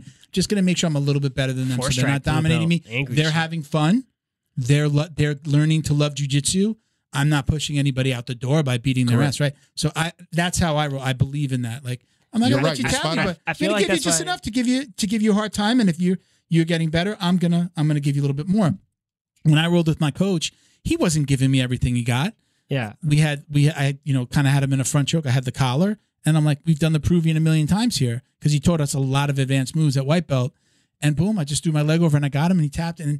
But this is the part that really always interests me, or that I like to share, is that he was already in a compromised position. He did it. He was just like, wow, damn shit, man, can't believe he tapped me. And we just kept on rolling. When I went home that night, it was more Facebook. I think maybe he had Instagram. He was a Facebook guy, and he posted that I had submitted him and how proud he was. that showed me the humility. Like he was super humble. And he put like he wrote a whole thing about how like he was proud that his student feelings about and got me slipping. Now the next time I went to class, he did this to me. He goes, "You got me last time." He goes, well, he went like this. He went like this. He goes, "But I just opened up the book." He's like, "I dusted it off," and he was just like, he knew like it was time to elevate. Yes. But he made me feel good about it. Yes. Don't ever celebrate if you're the low belt submitting a higher belt or your coach. Don't fuck celebrate. Right? Don't do that because you're gonna get murdered. But I didn't. I was humble about it. We went into the next role. I didn't celebrate, and that's what I got back.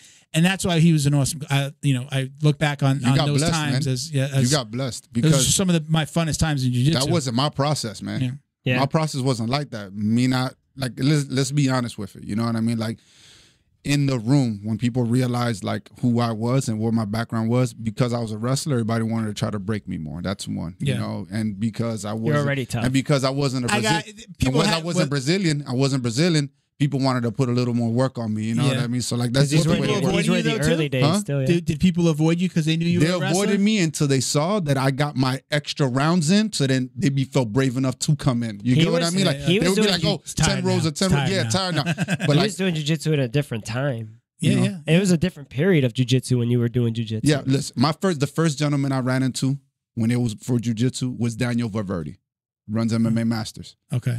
If you don't know who he is, I promise you, he's a legend of a legend. I don't care what anybody says. His grappling skills are amazing. I mean, he beat Vinny Magahash after. I'm sorry if I slaughtered his name. Magalesh. After the UFC show, when it was Minotauro on the show, he was Minotauro's jiu-jitsu coach, Daniel, on the show, and then he showed up to a Grappler's Quest, and they needed a match for Vinny. He went out there out of shape, and he put work on him, man. Like he got skill. Like this man, you want to roll, have fun.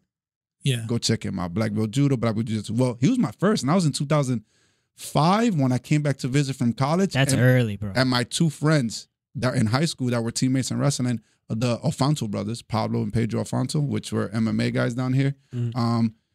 They were messing with jiu-jitsu, and he was doing it out of like we're talking about like sheds in the park on the beach, and he wasn't calling it jiu-jitsu. It was just one of those like, yeah, we're rolling, we're all training. Like no gi, I don't care. Gi, I don't care.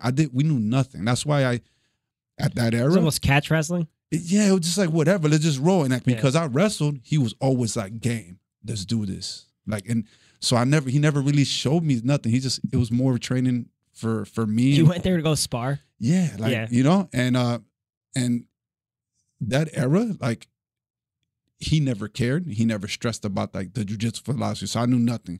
But when I really got into putting the gi in 2009, that was strange. Like you wouldn't get that. You wouldn't like oh my student did this. You would not get that. Yeah. Like no, nobody would.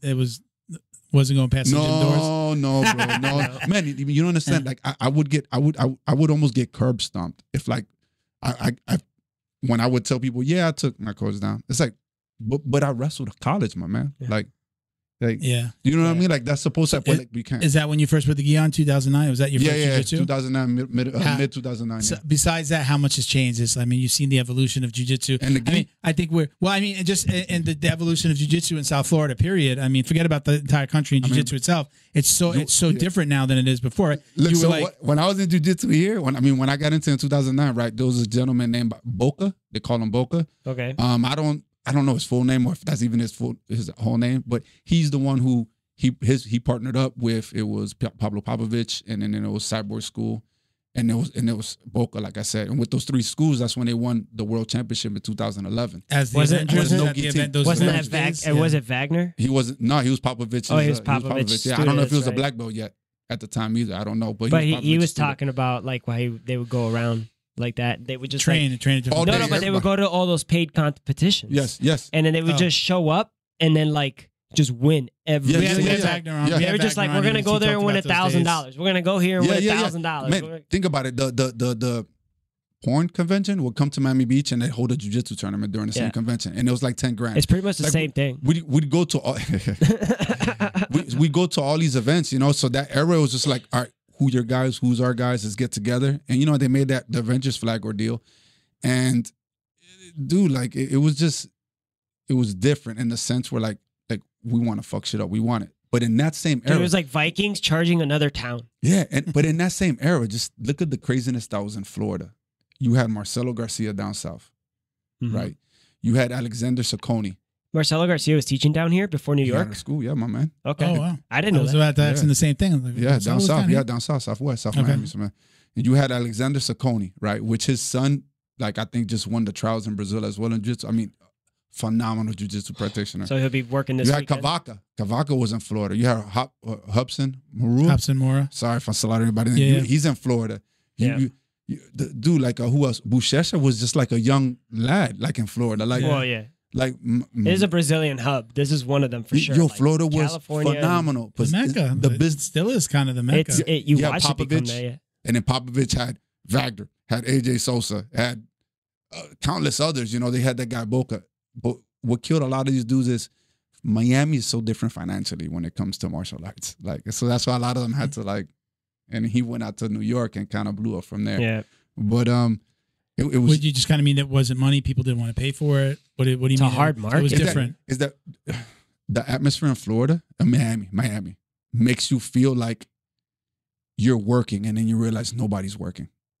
Like the flow, it doesn't feel like no one feels tentative to actually move. It doesn't. They don't, like, it seems like people are not obligated to move. Like, maybe it feels different now. You mean you're talking about literally moving like in work, work, like yeah, like people are just like, yeah, I work, I do marketing, right? And you're like, and then you realize they don't do shit. Like, they really don't. Like, everybody. Oh, you just say, okay, like that. Yeah, we call it like the Nobody was an official. The workers here, yeah. It was weird, you know. So like what do you do? I'm an actor, and never had an acting exactly. ever. Yeah. So combine that with the Brazilian mentality of jiu-jitsu, like, it's chill, it's a relaxed sport, and then nobody know how to run a business, nobody know how to charge, nobody know how to get clients in. Like, it was a shit show, you know. I get that. And Marcelo, you know, he had the bounce. Luckily, you know, and if I'm wrong, I guess anybody put it in the comment section. This is your story. His business partner, or the gentleman who helped him, was just a student at the time. Invited him in New York. I think he was like a chess champion or whatnot. Okay. And he told him, and he kind of set all the chips up for him. And that, you know, that's just one of the stories. It was like a mentor-mentee type thing. Yeah, you know, it's like, probably a trade-off for jiu-jitsu. I say it all the time. Like, again,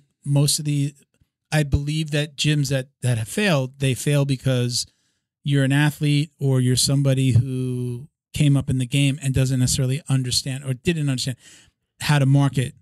Now it's different. If you come up in a system, you come out of a gym, there's marketing, there's Facebook, there's Instagram, there's, you know, I got to do my, you know, once you get on the podium a few times or you're high level, you know, maybe there's a instructional or BJJ Fanatics. There's a business around it now where you can make money, even if you have a small gym, right? Yeah. I mean, look, honestly, Gordon doesn't have a gym. Now he all the money he made. He's got sponsors wazoo, though. That's different.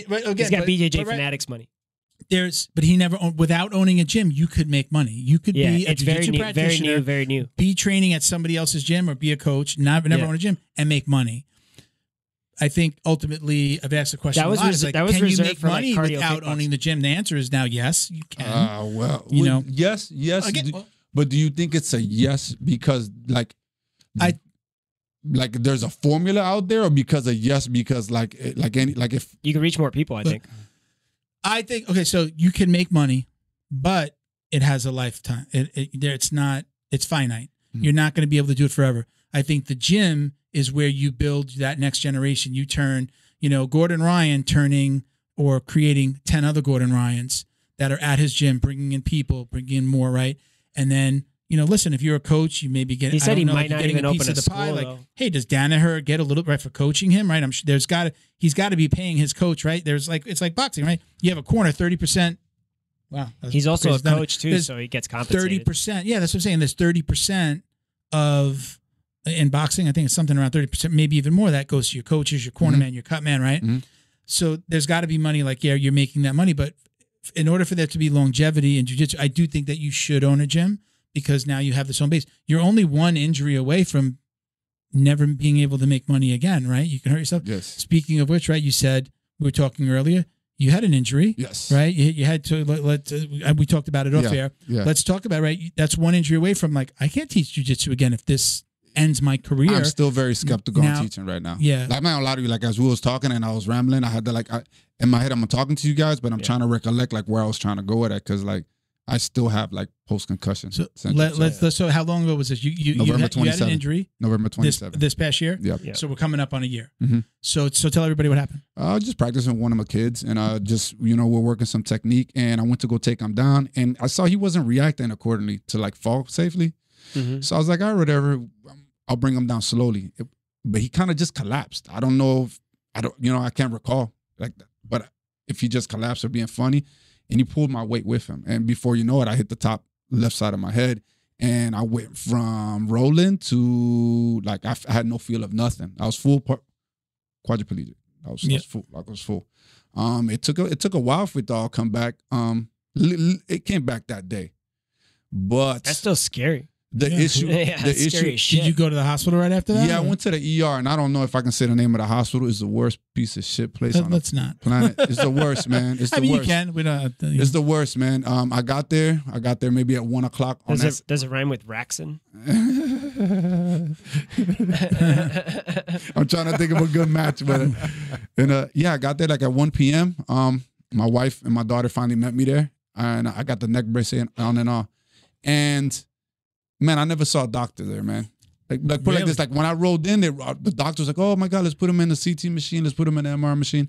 After that, though, I only saw nurses, and not even the same nurse twice. Wow. Right, and we talking about all night, and throughout the time, my jaw started clenching. Started clenching, like all my other residual effects were far worse. It lasted for a good 2 months too, and the torture I'm about to tell you. So there's a nerve in your face is. You get like lockjaw, it's, but the main nerve is called transgeminal neuralgia or some sort of, hopefully I'm saying it correct. Somebody will correct us online, don't worry. And all the doctors apparently majority of the pain clinics in the US came up due to this pain. Like people turn schizo because it's pain. Like we're talking about, it's a central nerve in the head. And I spent I spent the first 3 weeks with that without knowing what the issue was. Golly, man. Right. And as I'm calling back the hospital, and I'm like, you guys cleared me with a clean bill of health. Like, I can't put my head down. I can't move my head. I didn't eat for 11 days. I couldn't eat, but I had to learn to use my electric toothbrush to massage my jaw from the outside and then stick it in my jaw and sip through a straw. Because I still couldn't open it wide. And I'm getting these residual effects. And I'm like, yo, like, what's going on? I'm like laying on the couch. And you said you were just like a few inches off of the mat. Yeah, like a few inches, man. You probably hit the mat harder than that a million times in your wrestling and jiu-jitsu career. Million times, man. That's the human body. And and I'm going through this nonsense, and I'm talking to the hospital, and like, go find out, like, these things started unraveling. I realized, like, I went from a scary incident, right? That was, when you learn what it is, you realize it's pretty detrimental, right? I start recalling everything in my life. And I start becoming a lot more picky on my wife wearing a seatbelt and my daughter's seatbelt because I had an extreme case of whiplash. Is that what it was? Yeah. But when you hear whiplash, you think it's a joke. Like, oh. Call 1-800-411. My dude, do you understand? Hey, they don't sponsor the show, don't they? Hey, yo, if you don't know that number and you're from Florida, I want to know how much rent is under that rock. I used that one time when I got to an accident here when I first moved to Florida. But go ahead. And then that started bringing me back onto, I'm started analyzing my coaching better and how I coach and what I coach and how and so where I'm getting at is like that injury. Like, you're right. Like, it was something that happened so like random, and it became. And it was an injury, right? Benign accident. And then it got even worse due to the horrible medical attention I seeked. And it didn't go for a day, it didn't go for 2. It went so life-changing, right? That today, like, as we speak now, you're still dealing with that? Here, psychologically. It's PTSD. Is it going to come back? Yeah. It's PTSD because post-concussion syndrome is a real thing. It's a serious thing. Like, people don't get it. Like, these things come later, which then that's what changed my whole mindset in regards to like I baby my athletes even more. Like, yo, stop, man. Like, you just did this. Like, yo, why did your head hit like that? Like, I see it much more often now, I guess, because I'm looking for it. Right. But then I realized, like, man, like anybody can be there. Like, come on, man, I wrestled my whole life. Like, you know what I mean? Like, let's bring another one, like Benjamin Kuzo. Oh, Ben Kuzno. Yeah, man, that's tragic. Kunzel. So tragic. Kunzel out of you know Fight what I Sports mean? in Miami, Awesome dude, by the way. Yes. Yeah. I known him since he was a kid. He's a beautiful dude. But What the fuck? I don't even know. No, but I'm just saying. But I don't even know what happened. How many times has that dude double legged somebody? How many times has he been double legged? How many times he's been joking around? The human in his body is freaking fragile. I totally understand that PTSD thing because I had a scary thing that happened to me July last year, and I almost died, and it turned out to be a infection in my head from teeth. Oh yes, man. And I almost died. I'm still recovering from that, but mentally, it's gonna be about. All right, so it changed my life. As somebody who had a heart attack, I feel that. Yeah, I had a heart attack. It's like anxiety. Within just a few months, I was getting pain, and again, I didn't understand it. I was getting pain. There's a little thing here in your sternum that hangs down, and when I got back to jiu-jitsu within like 3-4 weeks, I was training again. Took it easy, and I didn't realize it though. But I would be like, if I was hunched over, the pain, I didn't know it was this thing until the doctor put his finger on it. I would be hunched over at a computer all day or whatever, your diaphragm, and it was putting pressure, and I would feel it all through my chest, and I'm like, I'm having another heart attack. I had to leave work. I went back, had to check myself into the hospital because I was having. I feel that. You don't know, but it was here. I'm in bed. They went through all the things. They had to go back in and check my stent. I had 4 stents put in. They had to go check them all.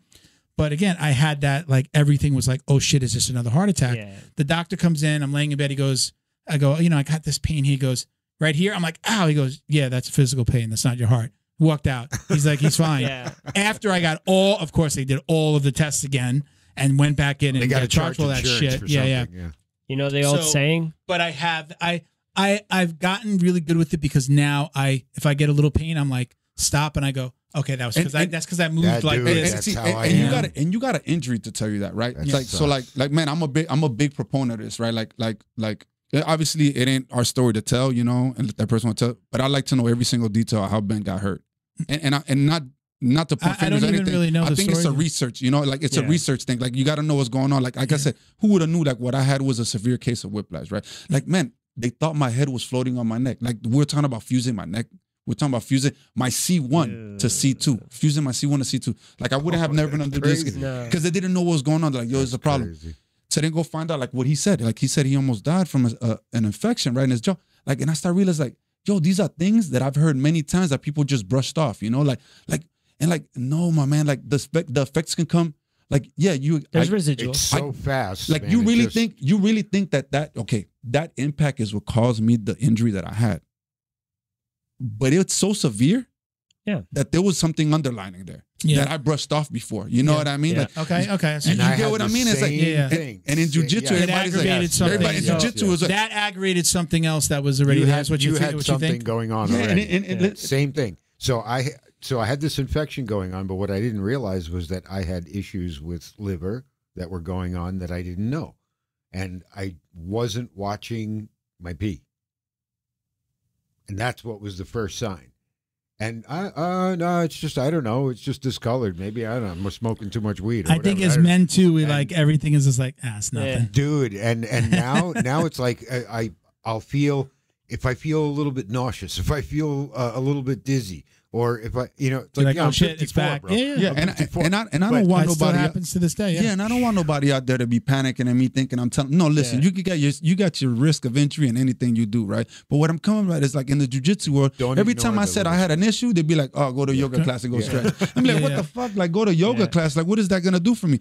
Oh no, don't go to the doctor because they're always trying to rob your insurance. Makes you more. But dude, if you got insurance, go fucking go. Like, you know what I mean? Like, go. I'm not a big fan of the coaches that like train through the pain. Walk it off.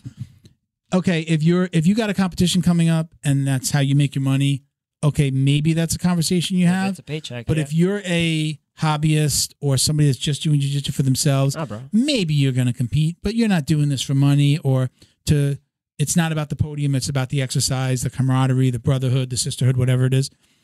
That shouldn't be the same conversation you have with all of your students. I've been in rooms, and I won't say the name, but I've been in rooms where the coach says that and had given that speech of like, train through the pain, you can do it, find something to do. And I'm like, was he a champion? Yes. He won? Yeah. You know what makes me laugh? The ones that didn't. Yeah. There's so many of those, man. That tell you to train through the pain and do all that. My whole career, man. Like, I got blessed. I won my first world title as a blue belt, right? And after that, like, I was doing well. I was winning everything. And then you have people in the room that tell me, yo, Will, we got to get together, we got to train. No, Will, you can't train like that. And I because I was a blue belt, I was like, I can't talk up to these guys like this, right? But in my mind, I feel like saying, motherfucker, I'm winning. You not. Yeah. Like, stop telling me what to do. How about you do what I'm doing? You know. So like, I asked that because a lot of people who tell you that stuff like that's that wrestling mentality. Yeah. Like, what did you win, man? Like, you know, like tell me that nonsense. Yeah, no, I mean, you gotta, you gotta consider the source. There's an opposite effect to that, right? Like, I was in the military, right? Like, I've been in stressful situations. So it's like, for me, like, I know I'm a hobbyist, and like, I'll go hard against people who want to go hard because what I think scrapping is fun, you know. But like, I got the opposite of that. Like, when people take it too seriously, I almost start laughing because I'm just like, bro, like, you're gonna, you know, that Excel spreadsheet's gonna be hard to do with a headache in the morning. Yeah, you know, like that's what I'm saying. Like the guy that's I got the opposite. Hobbyist. I got the opposite effect. And I'm not saying that you can't take it seriously, but when it's the hobbyist, who's trying to murder people, there's a difference. Or really, like we've got certain people in our gym, we know who they are, who show up late for the warm ups, and then they jump in and they want to murder everybody. But as soon as you're putting it on them, my toe, my big toe, I got an ingrown hair, I got an ingrown toenail. No, you can't. You get those. Look, when I'm hurt, I'll tell somebody like, listen, all the I got the groin is usually the only thing. What do that you do? I got a groin injury. You're gonna have to. I got a groin injury. I don't ever tell anybody like, hey, I had a heart attack. Take it easy on me. As a matter of fact, I go, if you take it like when people are, hey, you okay? And if you take it easy on me, I'm going to work you hard. If I see that you take it easy on me, like you think you're doing me a favor, I'm going to go really hard on you. So don't. But when I had the groin injury, that was a bitch. That's like 5 months of like, I can't really move to a certain side. I'd have to literally like, okay, I'm going to pull guard, or hey, just come on top, like jump on top because I'm going to be here. And I'd let them work, and then I'd work what I could. But I couldn't really go from this side because I couldn't push the leg in. Yes. So I couldn't like shrimp or push, or I just couldn't do anything here. I had to keep this leg down because I couldn't squeeze it. I couldn't push it down. Okay. So I was always on this side. Yeah. But I would tell him, said, listen, I got a groin injury. I'm going to be on this side. If you go this side, I'm probably going to tap because I can't move that leg and it's painful. Yes. And they would be okay with that. But that's probably the only time I was just like, hey, take it easy on me because I got this injury. Yeah. And I'm also not trying to murder them. I know I'm going to let you work because you're taking it easy on me. But with the heart attack, I was just like, fucking don't take it easy on me. I was just I think you learned to tell the difference literally like after a year and a half. You got like the guy who's got a competition coming up, and he knows that you are an active dummy for them. Like you're just good enough to give them the resistance, to give them a good training round. You are competitive. Should that be discussed though? If you're a hobbyist and this guy's going to be going to competition and you don't even know, maybe you don't know him too well. Like, should he be telling? Is it his responsibility? I make my guys in my gym when they meet somebody or somebody new come in the gym for them to ask, right? Yeah. What belt are you? And I'm this belt. 100%. Because since the leg lock game, you got guys in there, right, who like literally come in there pussyfooting and looking like a white belt, right? And all of a sudden, like they get in a position and they rip a heel hook. Yeah. So I've gotten into arguments, and I'm talking about arguments where like I grab people, I have to throw some out the gym because like that makes no sense. You guys should be ready for whatever. Hey, listen, don't insult our skills. I didn't say we're not ready. I'm saying don't be slick. We don't know who you are. You're in our home. We like to be nice. Yeah, you know what I'm saying? Do them. You can do them, but let us know you're doing them. Yeah. So that when we see you, we don't like. I mean, who's expecting a white belt to do a heel hook? Like you can, but in my gym, all of them. You know what I mean? So like, now, serious. So now you know Drew. Yes, you know Drew Phoenix. How do you know Drew? Because we'll get into his theory of the white belts. 2009. Yeah, from the Popovich days. When you started? Yeah, because he was at Popovich, right? Yeah. He was at Popovich. Do you know Junior Vega? Little Junior, you would have to know. You would have to know him. Yeah, he's part of the show. He was a host for quite some time. I'll show you a picture. But he was from Popovich. I think he actually said like Wagner gave him. He was at Popovich's, but Wagner like gave him his purple belt. Like he has that memory of that time. Okay. But you know Drew from those days. Yes. Okay. You know Drew is an advocate for leg locks. Yeah. White. He's like I train. Yes. I know Junior. Yeah. Junior. I know you know. He's a big part of the show for a long time. I'm hoping to get him back on 100 on episode 100 all the time. So, what point was I making? There's a difference. No, you're like Drew specifically says my white belts. What does he say? My belt train the heel hooks because my Because my white belts know how to defend heel hook. My white belts do heel hooks. Because they know how to defend heel hooks. He has a way of saying it. They're not allowed to do them. He'll do the straight foot lock. No. He says, but he trains. No, there's like literally. He said he was on the show. He does train him. He says, but my white belts do heel hooks because they know how to defend heel hooks. Yes. Yeah. Right. Or he has a saying the way he says it, and it was clever. I think and it was on the show. He's got a rule though. But when they roll. like it's not like, hey, don't be a brown belt ripping a heel hook on a white belt. But he teaches them from when they begin to at least know how to defend it, so that they can understand it. Sure. And I get that. I can't say that I'm in total agreement with it.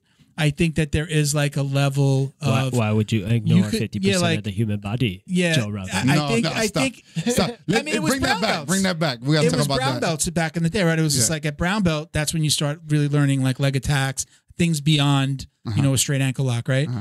I think I understand it, and it's necessity. And now the rules have changed for even some of the smaller competitions at lower belts. White belts could do straight. You have to do it. So I get it. The field has changed, but I still think we all know you got a spazzy guy in there that's like, oh shit, look at these. Yes, and he just does it a little bit too much, or he doesn't. There's the time on the mat. I think is important for something that could be so dangerous, of course, and rip somebody's knee, which is a small amount of effort. Yes. So I think there's a lot more responsibility that goes along with it. I don't necessarily agree with him. I respect him for what he does, and I've gone to him like, yeah, teach me some of these heel hooks and leg locks. But I don't necessarily think that I agree with it from, again, a gym ownership perspective. If it's building a business and people are losing, or are blowing out their knees, it's not good for business. But usually that's not the case, right? So usually the school who's doing that's not the case. Like I wouldn't doubt like the level of the percentage of injury from his school and ankles. Mm-hmm. It's probably very low because the atmosphere is correct. So they already know each other's limitations and see. So I have no problem with that. I teach my guys everything. Where I was getting at with that sense is like when guys come fresh off the street, like a new guy or a visitor or a new student, and like we ask them like, well, Bell, and like they try like, like they'll pussyfoot around it, and then you eventually find out they're like, oh, it shouldn't matter. I'm like, yeah, it does. You're thinking more about a no-gi situation too. They're not putting on their uniform. They're not putting on the belt. We don't know. Yeah. So like how my students would register. All my students behave with new students as a way to bring in a new client. Right. All my students. They understand that. Why? Like, they want that is good coaching practice. So like I know what they're practicing in their head. They tell them, oh, this is a new guy. I'm gonna go with these, and all of a sudden this dude, hey. The first one was cool, but then I'll be like, hey, relax. Like this guy, he's not so great at it. And then like I've gotten answers from people be like, oh, well, he should know. I like, my man, listen, don't be slick with me. I'm telling you that I'm not saying he doesn't know. I'm just letting you know it's not his forte. So can you work something else if you're so good? Like this is all you're doing. Like, you know what I'm saying? He's spamming the same. Yeah, you know what I mean? Like, I'm like, because I could simply tell you, let's stand up and let's only do ADCC rules. By the time we get into the second 5 minutes, you can't pull guard. You're not going to like me blasting you through the house, Like, Felipe gives me a lot of shit when he'll walk around the room and he'll say something. If he sees me in a north-south choke on a lower belt, or he sees me with somebody in a lockdown in a banana split, a white belt with a leg over my shoulder and I'm doing a banana split. He says something. I'll tell him I'm not ripping this. I'm doing it gently. I'm gonna let him tap. I'm not like killing him softly. I'm not going for like the knee. I'm like I'm just really going for the stretch. But he'll be like I'm of the mindset. I love like the north south is my favorite. I just feel like most people don't coach how to defend somebody going north on you. So it's been my favorite, Marcelo, a la Marcelo Garcia. I learned it never taught by a coach, straight from Marcelo Garcia on YouTube. But he'll walk around and he'll just be like, it's almost like real original, Milt, good train new moves, and I'm there in the north-south. And I'm like, I just get there, but I love it. He's trying to get you to black belt. There are these little intricacies in that move that I'm like, if I just move the head a little bit this way, I can push out, holding the body down. Maybe I have an arm in. If I can't get it on somebody, there's a way I lay next to them. And you're a black belt. You're a black belt at that move. I love practicing that because there's a little flow to it for me. But he definitely gives me shit, like you're saying, like do something else, like practice something else. I'm not great at triangles or arm. Like I don't go for that. I'm going sweep, get on top, of course, big boy, dominate. Go north south. That's just like been my flow. So anyway, but he gives me shit just like that. He'll tell me like, work on something else, bro. You know, you're a paying customer. He's talking about some dude walking in there, bro. And then he starts moving like. I had that with that guy like that didn't like that I wore a t-shirt over my rash guard and tried to choke me with my t-shirt. Yeah, you know, I think everything that you've said, the social engineering, and then a lot of good coach. I've had a weird journey so far. So I've been to 3 schools, and it's because I just move. You know, like I keep doing better at life, like, and so that's really been my problem. Like he's a blue belt in jiu-jitsu, but he's like a brown belt at life. And I commend that. To be honest with you, man, if I got students, man, that are longer than me, or with me longer than 4 or 5 years, and they haven't moved forward, I feel like I failed as a coach. Man, I don't care how good I make in jiu-jitsu, man. If I don't get you to like, man, I need a job, and then you don't talk to the next dude in the gym who may have a job opportunity. Yeah. Like if I don't have that camaraderie in my gym, I feel like I'm doing a shitty job as a coach. That's the point I was making. Is like that Felipe had a great environment. I moved to Davie. You know, I went to a different school, and then I went to a different school just because of fit, whatever, and my own personal views on stuff. And then, and it's like, dude, every single school, even the one that I left, it's like the gym environment is what you were saying is conducive. Like your students are welcoming. Your new students are learning how to be welcoming, and they learn those lessons through the coaching and the social engineering that you do, right? You're passing on your values as a coach, and I think that's where it comes from, man. It comes like the gym that I'm at now, bro. Like we watch UFC fights together. I feel lucky that I've only been there for less than a year, and they invite me to go watch a UFC with them. That says something about them, but it also says something about me. I'm a person that they could invite to go do. They want to hang out, you know. They don't have to. Like I'm gonna pay my membership. I live down the street, you know. Like it's convenient. It's a good school. It's a Henzo Gracie school. It's good lineage, great instructor. Shout out Adrian, right? But like I think as a student, even though you're a paying customer, you almost have a responsibility because of jiu-jitsu, the way jiu-jitsu is, the way jiu-jitsu culture is, to also give back to jiu-jitsu no matter what your belt level is. Because you got to learn that those are the people that you're training with. If you're going to go fight in a competition, I don't like to call it fight.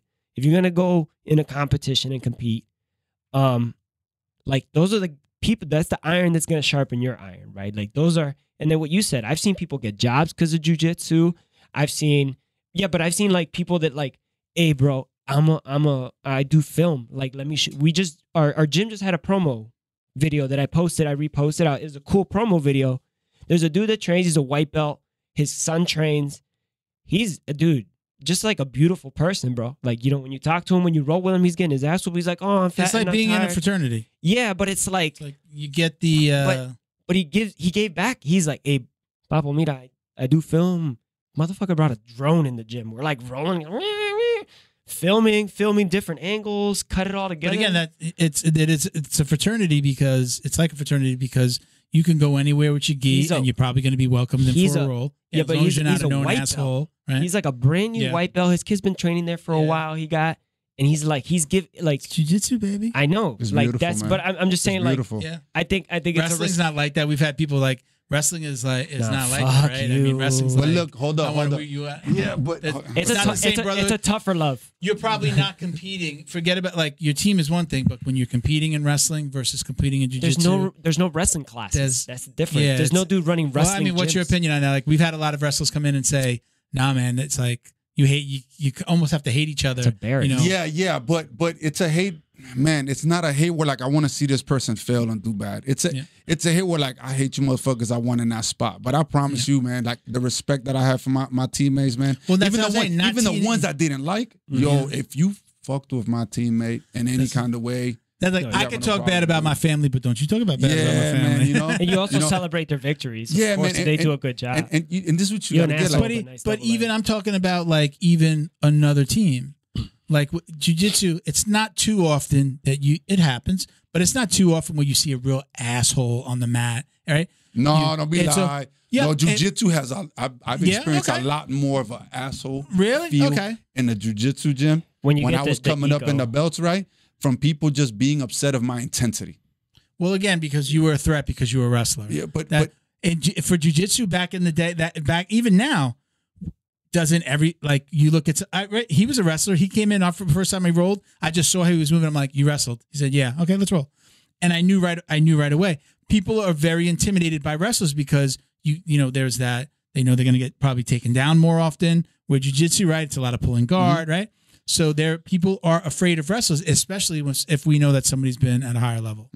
So it's, but just that approach was kind of weird to me because in wrestling, I'm gonna push you until I break you physically. You know what I mean? But not actually break you. Like I want to gas you out because that's what wrestling about. Like, put the weight on you, want to make you throw up. You want to pin them. Yeah, And so that was the drive. But then like when I would see like these guys all of a sudden throw in this guillotine or this Kimura and crank, and I'm like, bro, you can break that dude's arm. Like he doesn't. It's not that your technique's all that great. It's that idiot don't know how to defend what you're doing. He's going the wrong way, And that was the part where I've saw a lot in jiu-jitsu then. Now I don't travel to much gym, so I can't contest to that. I just know that the people that have come in through my gym visiting, because I'm a man. In 3 years, those people are rare, and I've hopped rare. around and gone to a lot of open mats. Yes, and even in competition where I've lost, like I could tell that the dude could have been more. Now let me ask you this: do you think that change, that this more loving environment, or at least a little bit more cohesive environment, is because jiu-jitsu changed the people, or because now we got different people in jiu-jitsu? I think it's think about that. All right. I don't have enough sample size like you do. Like you've been around to see like a variety of it. I've only experienced what I've experienced, and in my 3 years, and again, I'm observant. Like I try and understand, and I also this is my hobby. Like I do this podcast, so like I get to talk. I've talked to almost 100 coaches, if you think about it, or people that 93. do this all the time. You got 93, yeah. And I started late. So more like in the 70s. Yeah. 70s? Okay. No, I'm just saying you're about to get on your 100, right? Yeah, So yeah, but I've only been here for like a. He hasn't been there from the beginning. So yeah, and not doing it's just because we never met. As soon as we met, he brought me on. But anyways, yeah, it was love at first sight. And no, but what I'm saying is like what I've noticed is that this is a business. Like I have an argument with this guy all the time about there's gonna be jazzercise jiu-jitsu. You just wait. Yes. The year 2040, like a watered down version of jiu-jitsu. Not even water. It's almost like how what's that? Zumba? Like how Zumba is to Muay Thai. There's gonna be something like that to jiu-jitsu where people are like, "Oh, don't dude, touch each other." No. It's exactly. Yeah, you don't touch each other at all. Like, come on, let's shrimp, and then they're.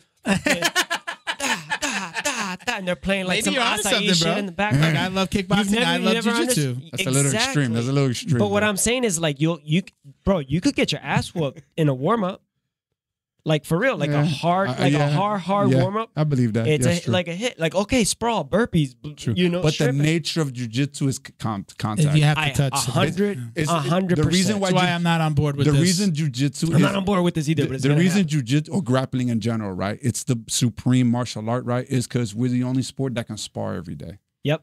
Yeah, and it's the only one it's forever evolving. For every move, for every level, there's another level. Right? For every move, there's a counter. For every counter, there's a counter and a counter and a counter. There's a new move every day. How many old people they're going to be doing jiu-jitsu? How many times you go on Instagram and you're like, oh, I didn't even know that was there. Oh, that's interesting. Like I'm sure that you learn new moves. You have to learn. Yeah, you have to. There's many I forgot. That's ones you forgot. Ones that you don't do from the beginning. But we all learned it. Like like even when you learn a move and then you go maybe watch on YouTube, you're like, wow, that guy put his leg there. Oh, it turns it into that. Oh, and then there's an omoplata. I didn't even realize that combination was there. That flow for that move was there. For me, that's the beauty of jiu-jitsu. Is like, there's never going to become a time you're going to go, all right, I'm not going to the gym today, hon. I've learned all the jiu-jitsu. My students have learned all the jiu-jitsu. It's done. We're closing because I have nothing else to teach. That's an impossible. It's never going to happen. Nobody's ever said, no. You train jiu-jitsu? No, I don't train anymore because I know all the jiu-jitsu. I don't have to. I know everything. It just doesn't exist. So I had the pleasure of having the Modofo camp at my gym. And I don't know if you guys know what that is. That's the camp where the gentleman who runs ADCC right now, Mo, he put in all the champions from 2019, or at least all of them that he can get into there. So we had Kanan in there. We had the Rotolo brothers in there. We had Mike Perez. We had JT Torres. Did you have the Rotula brothers? Yeah. Steve Mako was there as a wrestling coach. Henry Cejudo, Gordon Ryan. Oh, wow. Man, like it was like creme de la creme. Yeah, it was creme de la creme, right? Yeah. And that's when I learned to understand Gordon, right? In the sense of that part you said right there, the ever evolving, right? I guess it's to each person's opinion, right? I guess it's up to you. It's right? your Like, perception. Yeah, it's your perception, correct? But they ran and understood so much of just the general mechanics that nothing was a mystery. Like they saw something and maybe never saw it before, but immediately got it and let me go work it, right? So I asked him. I said, "Man, how does Donahue get you guys to like come to practice?" And he told me straight out, "What do you mean?" I was like, "That gets to practice." He's like, "That ain't his job. That ain't his job. He comes in, he tells us what to do, and then we get it done." It's like, "Oh, but then like, how about all the breakdowns?" Like, he's like, "My dude, like all the breakdown comes after we already figured it out." It's like, that's not how coach, he comes in, he says what we're gonna do, and nobody questions or says nothing. So at first I thought it was just like, you're a hype man for Mr. Donahue, you know? But then I watch him in class, and we're talking about this is 1 week, 2 sessions a day, 2 hours each session, a morning session and it's a big sample size. Right, and I'm watching. Can you believe that this motherfucker, Gordon Ryan himself, like never had a talk back to nobody about no technique. Whatever he was told to do, he did. Never had a talk back. Do you mean like he never had to say, "Hey, what do I do? What do you want? Like, put my leg here"?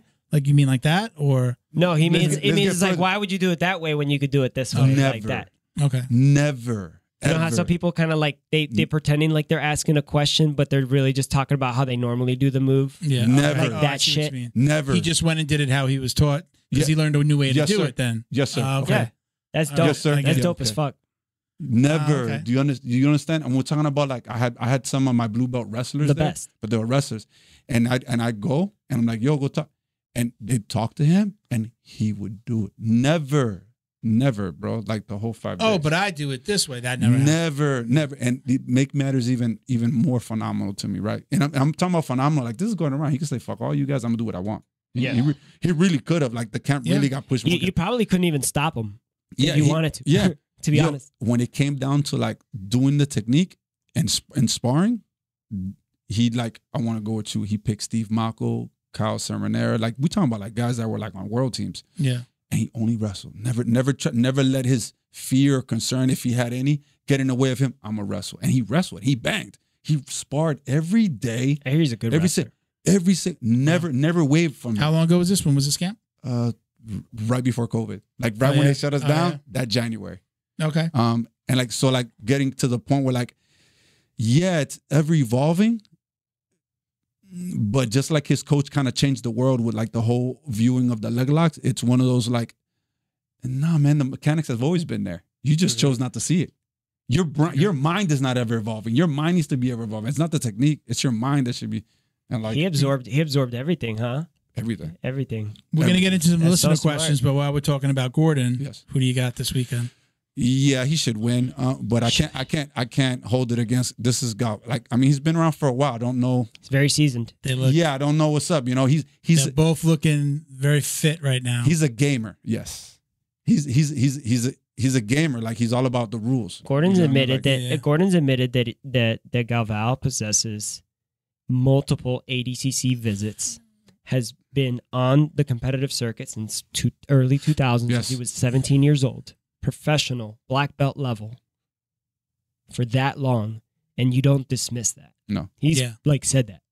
Yeah. You know what I mean? So he's a threat. He's a threat, as equally as threatening as what I just said is a man who has the humility to understand that is a factor and probably a decision-making capability that he has during that. He's aware enough to know. How do you think it goes? How do I think it goes? Yeah. I think there's going to be a feeling out process, especially under ADCC rules. And then obviously go a million ways, but like if Gordon ends up on bottom, it'll probably stay that way. If Galval ends up on bottom, a lot of scrambling. He may not get back up. He may not get back up. So I got to roll with all of them, right? That was like the thing about the camp. And I'll be honest with you, a lot of jiu-jitsu guys think they're strong. They're not that strong. Me being a wrestler on all 11, lifting, not that strong. And I'm going to tell you right now, Gordon's a pretty strong dude. Yeah. Like, have you seen any pictures of him just in the last couple of days? Looks like before that too. Like, you know, when I rolled with him. And another impressively strong guy was JT Torres. Yeah. Yeah, the tornado. Yeah, he's impressively strong. Yeah. Like strong and dense. Like, you know, like you like wow. There's like, a difference. So strong. Yeah. Yeah. So we could talk about ADCC. I know, but this is actually going to air after that. So a lot of what we say is going to get heard 2 weeks from now. Congratulations, Gordon Ray. Yeah. But look, we got a couple of listener questions, so we're gonna hit these and then we'll get into our drill down. So, this is John Melendez. It's like John Melendez on Instagram. He said, coming from a wrestling background, how was the transition into jiu-jitsu? Does it help or make things tougher to learn techniques?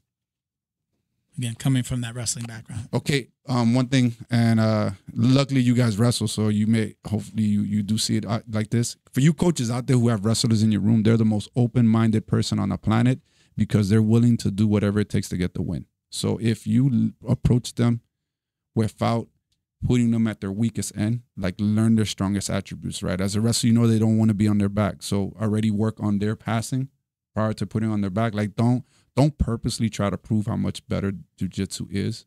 They're in jiu-jitsu, so they already made that choice. Work on those attributes from wrestling to enhance their jiu-jitsu. Once they get comfortable, they'll come out. So yes, it is extremely easy for a jiu-jitsu guy to get good a wrestler to get good in jiu-jitsu because our mindset is we just want to be the best. But it is extremely hard because jiu-jitsu coaches don't approach the proper way to coach them. So it's smart. It's a jiu-jitsu coach that's never wrestled is going to be hard to help a wrestler with that transition, which is most. Okay, yeah. And I feel like that's it's hard for them to understand how strong a 125 pounder can be. So they'll look at a 125 pounder and they'll look at a 180 pounder, and they'll tell a 180 pounder stop using your size, right?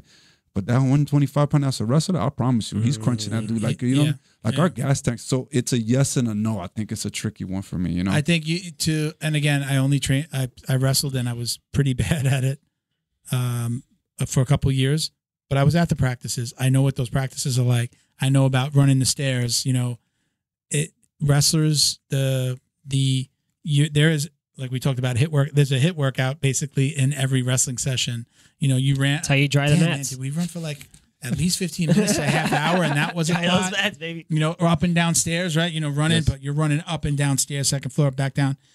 So bro, I do agree. It's I can see how it would be problematic for somebody who's not a wrestling coach to be able to kind of say, I know what you have. Like somebody with experience like you would be able to say, I did it. This is the roadmap. I already have the roadmap. Just follow my roadmap. Versus somebody who's just a black belt and has learned some wrestling to then really take the best parts of that wrestler and turn him into a jiu-jitsu practitioner. Yes. That's difficult. Enhance their tools. No, I was going to go down memory lane. You ever done so many, hands behind your back spins, chest spins on somebody that both of your t-shirts, drills, yes. that both of your t-shirts come into one and like your back skin starts coming off. Yeah. And so many of those. Yeah, dude, there's like some soul breaking stuff. How many times? Second question from John. Attention spans on kids are so low. How do we get these kids working out and conditioned without losing their attention? What's your method behind getting your kids in line and really being able to learn? Doing it with them. Yeah. Do it with them, man. I've seen amazing improvement. I'll give you an example. Majority of my daughter's jiu-jitsu comes from my wife. Mm-hmm. My wife don't know nothing of jiu-jitsu. She knows nothing. Yeah. Literally, it was her practicing, having my daughter do it in the tub. You're coaching? Yeah, you're coaching your wife? Like, I'm doing a burpee. Hey, do you know the burpee is just like the sprawl from wrestling? She's like, oh, look, I'm doing a lunge. Oh, wait, I'm going to bring my knee to the ground. Oh, that's a shot. And my wife is the one who taught my daughter, do it with them. That's the best thing I tell you. You're going to get it. But do it with them, but don't be their coach. Yeah.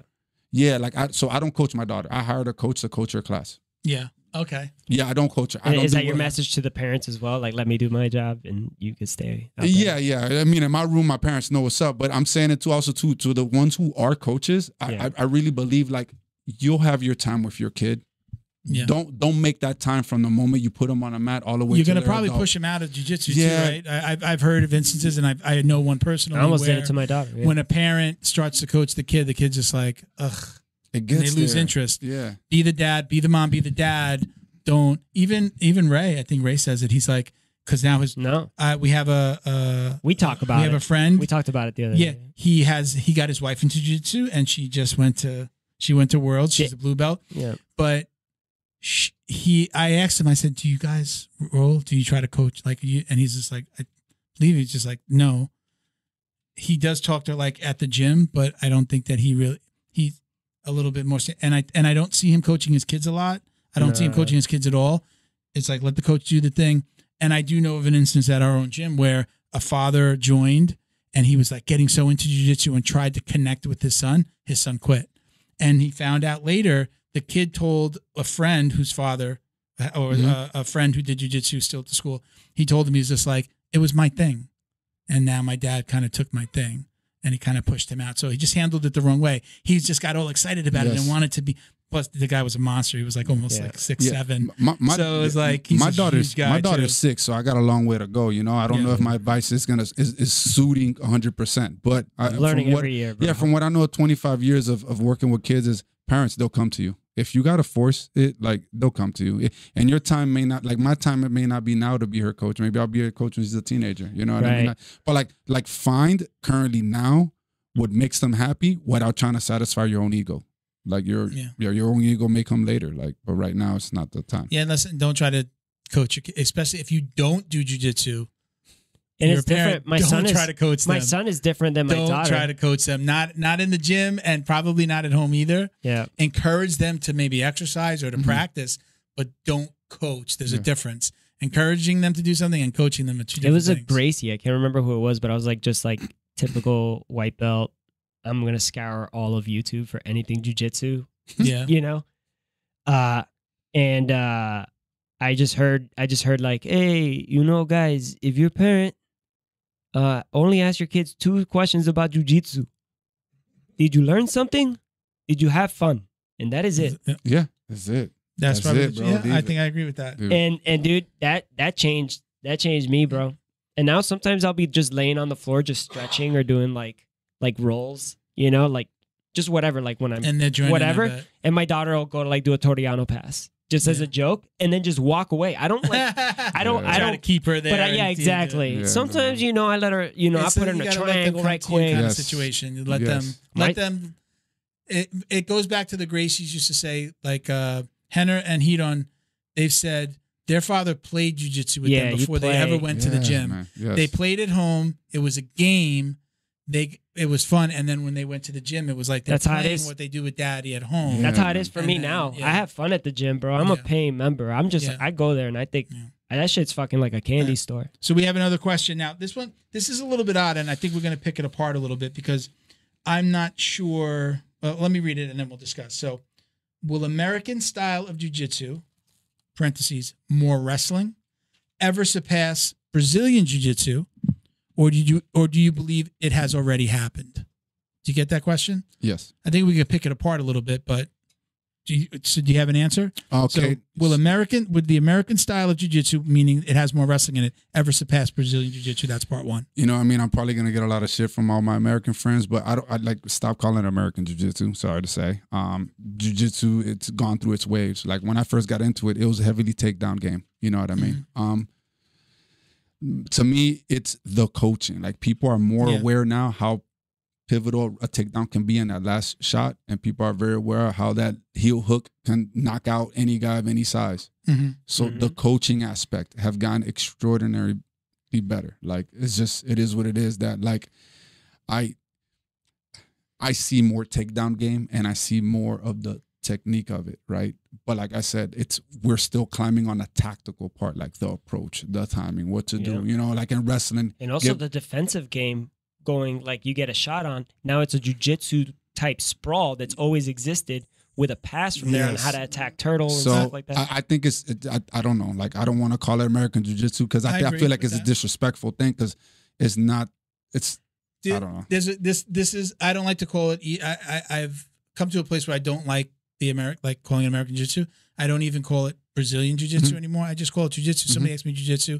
My screen name says BJJ or Uncle Milty BJJ right online because that's what I put when I started. I was training Brazilian jiu-jitsu, but I don't believe it anymore. There was an awesome, and I think I shared it. There's an awesome video that I think she's a blue belt. This young girl made this video. She's probably like late teens, maybe even in her early 20s, and there were like 2 people arguing about Brazilian and American jiu-jitsu. Oh, is it that Asian girl? Yeah. I've seen it. Yeah, she's good. And then like it's her playing every part, but there's 2 people arguing. It's her and her alter ego arguing about American and Brazilian jiu-jitsu. And then they're arguing about the name, the American. And then like it cuts to like an Irish, she's an Irish, it says like Irish practitioner going like this, and Canadian jiu-jitsu practitioner, Australian jiu-jitsu. And it's just making fun of the fact like, couldn't the whole world do that? Right? You know, couldn't Craig Jones have Australian said, no, this is Australian jiu-jitsu. This is an American. Right? Every country could do that and claim like they put their stamp on it.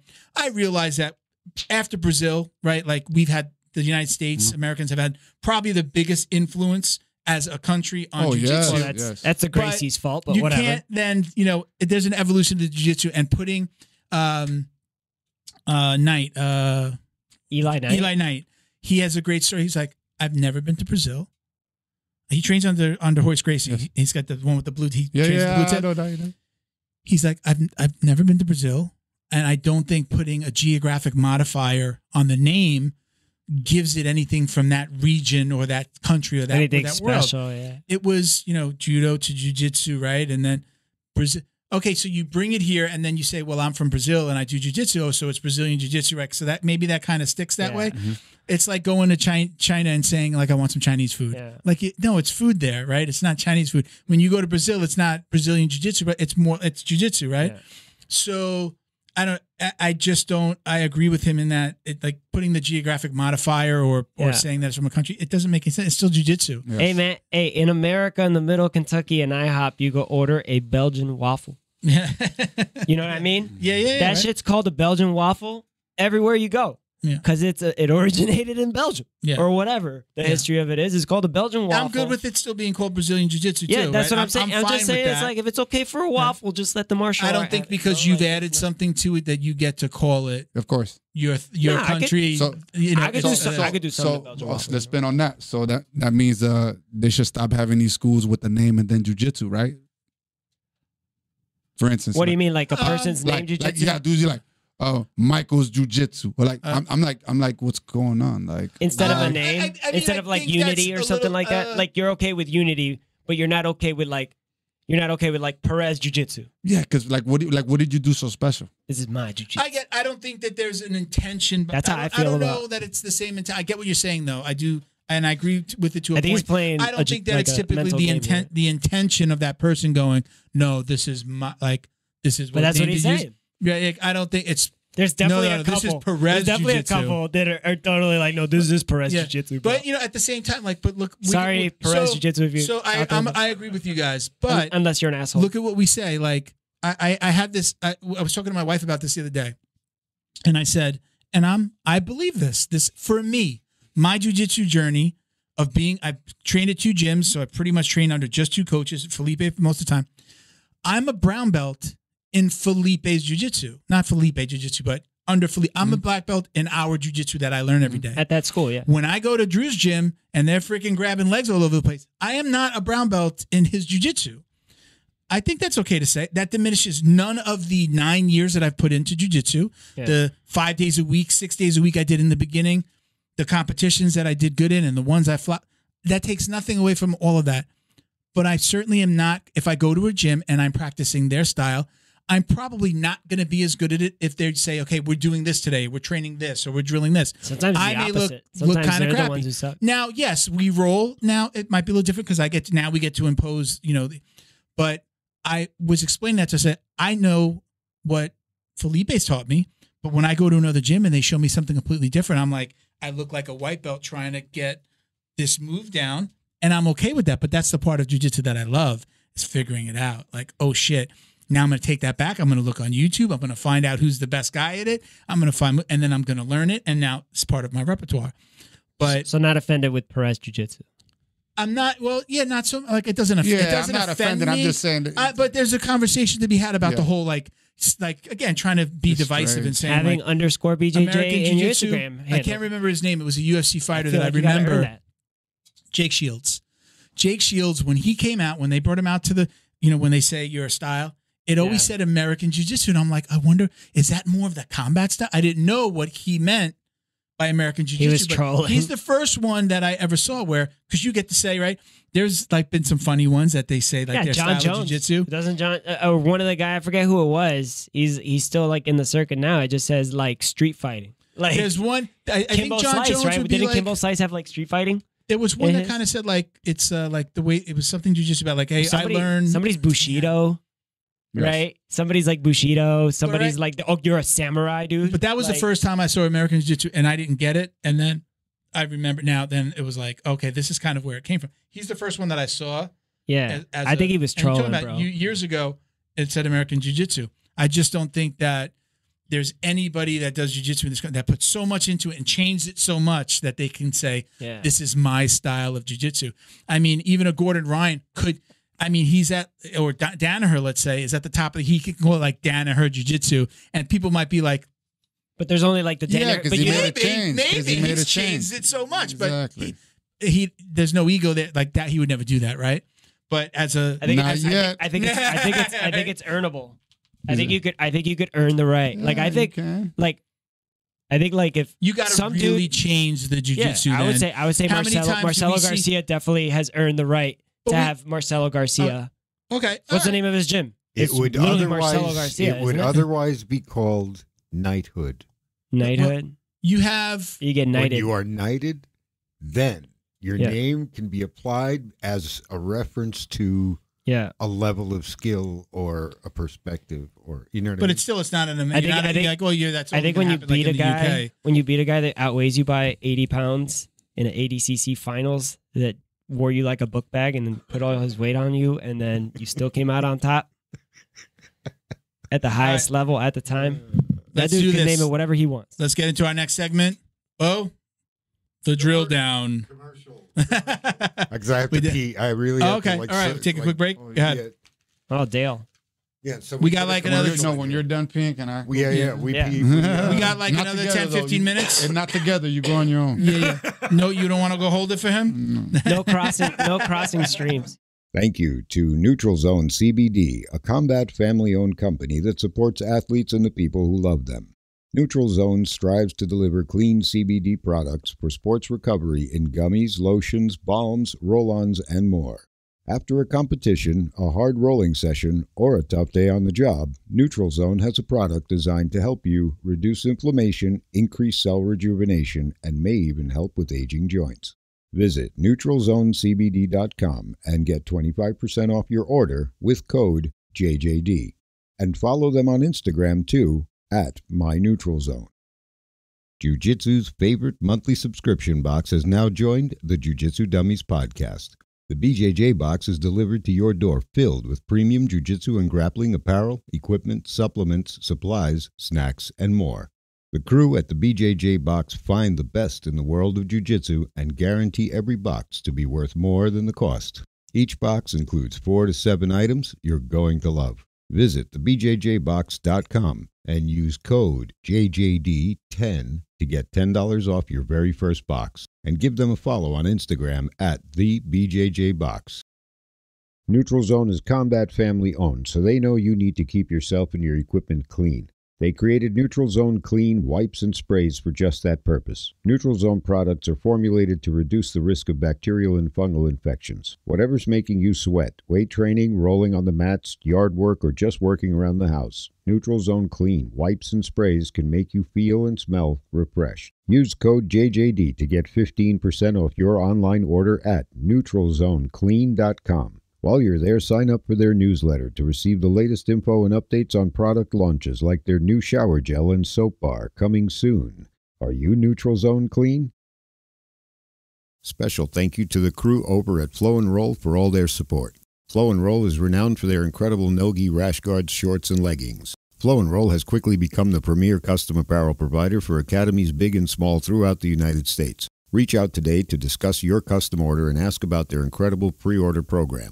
You can send an email to flowandroll@gmail.com or visit their Instagram @flow_n_roll and shoot them a direct message. And yes, they can create an awesome custom gi for your academy as well. Visit flowandroll.com to check out their awesome designs, and while you're there, pick up a Jiu-Jitsu Dummy signature tee exclusively at flowandroll.com. And remember, You'll get 20% off your purchase of t-shirts, rash guards, or gis with code JJD. Yeah. So, yeah, we're on. Hey, All right, we're back from our pee break. Thank you for holding it for me, Miguel. Yep. It's not going to shake back, itself. ladies and gentlemen. We're back with the drill down. The drill down. So, okay, we have, it's usually about, depending on how this flows, about 6 or 7 questions Sure. that we ask every guest, different versions of the questions, but you can elaborate, you know. Okay. So we're going to just we'll go down. So, preference, gi or no gi? Gi. Okay. Take down or pull guard? Take down. I love this new one. This is one of my favorite now. Music during rolling, yes or no? Oh man, in wrestling, I heard the shit. I'm tired of the Rocky theme song. I want like no you music. turn on the radio, no I don't music care. while you guys I'm rolling? not hearing nothing. No? Like, they put it on, but I don't hear it. Oh, okay. I gotta but your gym, if somebody puts it on, you let them put it on, but you don't put it on? Yeah, I don't. So you're not I was a just fan? going to ask you I that. just want it clean though. I don't want none of that crazy. Like play something good. That's it. Yeah. Like, but It's hard these days. I want to, they're so eclectic. That's what I was going to ask. I was just like, douche. I mean, you ever seen the meme with Jiu-Jitsu? It's like uniting everybody. It's like white dude with dreads, like pop, stoner. You know, it's funny because bodybuilder. like what you know, So some many people like to hear personalities. like rock. And I like like I'm more like I like to hear like 90s hip hop. yes, You know, like I want to listen you know, to like that kind of stuff. electrical. If I'm going through a new Dre phase right now. Like listening to some of the old Dre stuff. I cool. listened to a Yes. whole bunch of Dre stuff on the way down. Bunch of R. Kelly. But like I like I think it's fun. I'd listen to anything. I've got the most eclectic taste in music. I listen to country now. I listen to everything, just good music. And when it comes on in the gym, I think it's funny. But sometimes like something will come on and make Felipe a little uncomfortable. Like, or maybe there's a kids class or there's kids and then that's like cursing. Or if it's like a lovey-dovey song, he's not a mushy guy kind of guy. He's so professional. Yeah, so he'll be like, doesn't turn "Cut, go change it," you know. But I like everything, and then I like if I hear something come, I'll sing it too, like while I'm just For sure. I'm a talker during rolling. Do you talk during rolling? Do you talk to your rolling partner? like I already told you what I told them. Yeah. Hey, man, I remember this position last night. See, I like the joking around. I like to play with it a little. I absolutely like to have fun. Dude, so I talk and I'll joke, and even if I'm getting smashed, I'll be like, "Oh, jeez, what are you gonna kill me?" Like, you know, I'll really, it's mostly for me, but there's a little part of me that, because I know it throws them off mentally. Yes. He's talking. What the fuck is he talking for? I censor when I sing. A J. Cole song came on the other day while we were rolling, and it's like, I love that song, so like I know every single word and like the N words in it, and it's like, people don't know I grew up in Miami, whatever. But I don't even say it casually, but I'm just saying like it's part of the song. But so like I'm rolling and I'm just singing it. And, I say it real loud too. Nah, bro. And I was just like, I'm not gonna say it, and then it just keeps. Like, I'll even censor. I say I love back in my club days before, like you had to say, you know, don't say the N word. Yeah. Before that, like I'd be in a club with my white friends or my roommate or just friend, and it'd be like some song would come on, and I'd just be like, look at the white guy, wait for him to see if he's gonna sing the N word. You know, hell yeah, he's gonna sing it. Like, that's great. Really? You think you got a pass? You know? Nope. But now it's a different world. Now that was many moons ago. Many moons. All right. Next question: are you a fan of MMA and BJJ? Are you watching events? Consumer. Are you watching the UFC? Are you watching WNOs? Are you watching Fight to Wins? Are you flying to ADCC tomorrow? Yes. There you go. Yes. All right. Yes, I'm a fan of MMA. Big fan, much bigger than people would know. When I was in college, I actually would stop off at the Militich camp when it was, you know. Oh, yeah. Pat Militich? And I roll out there. Yeah, I had a teammate, Joey Vitopo, who actually got into the UFC through their camp. So I'm a big fan.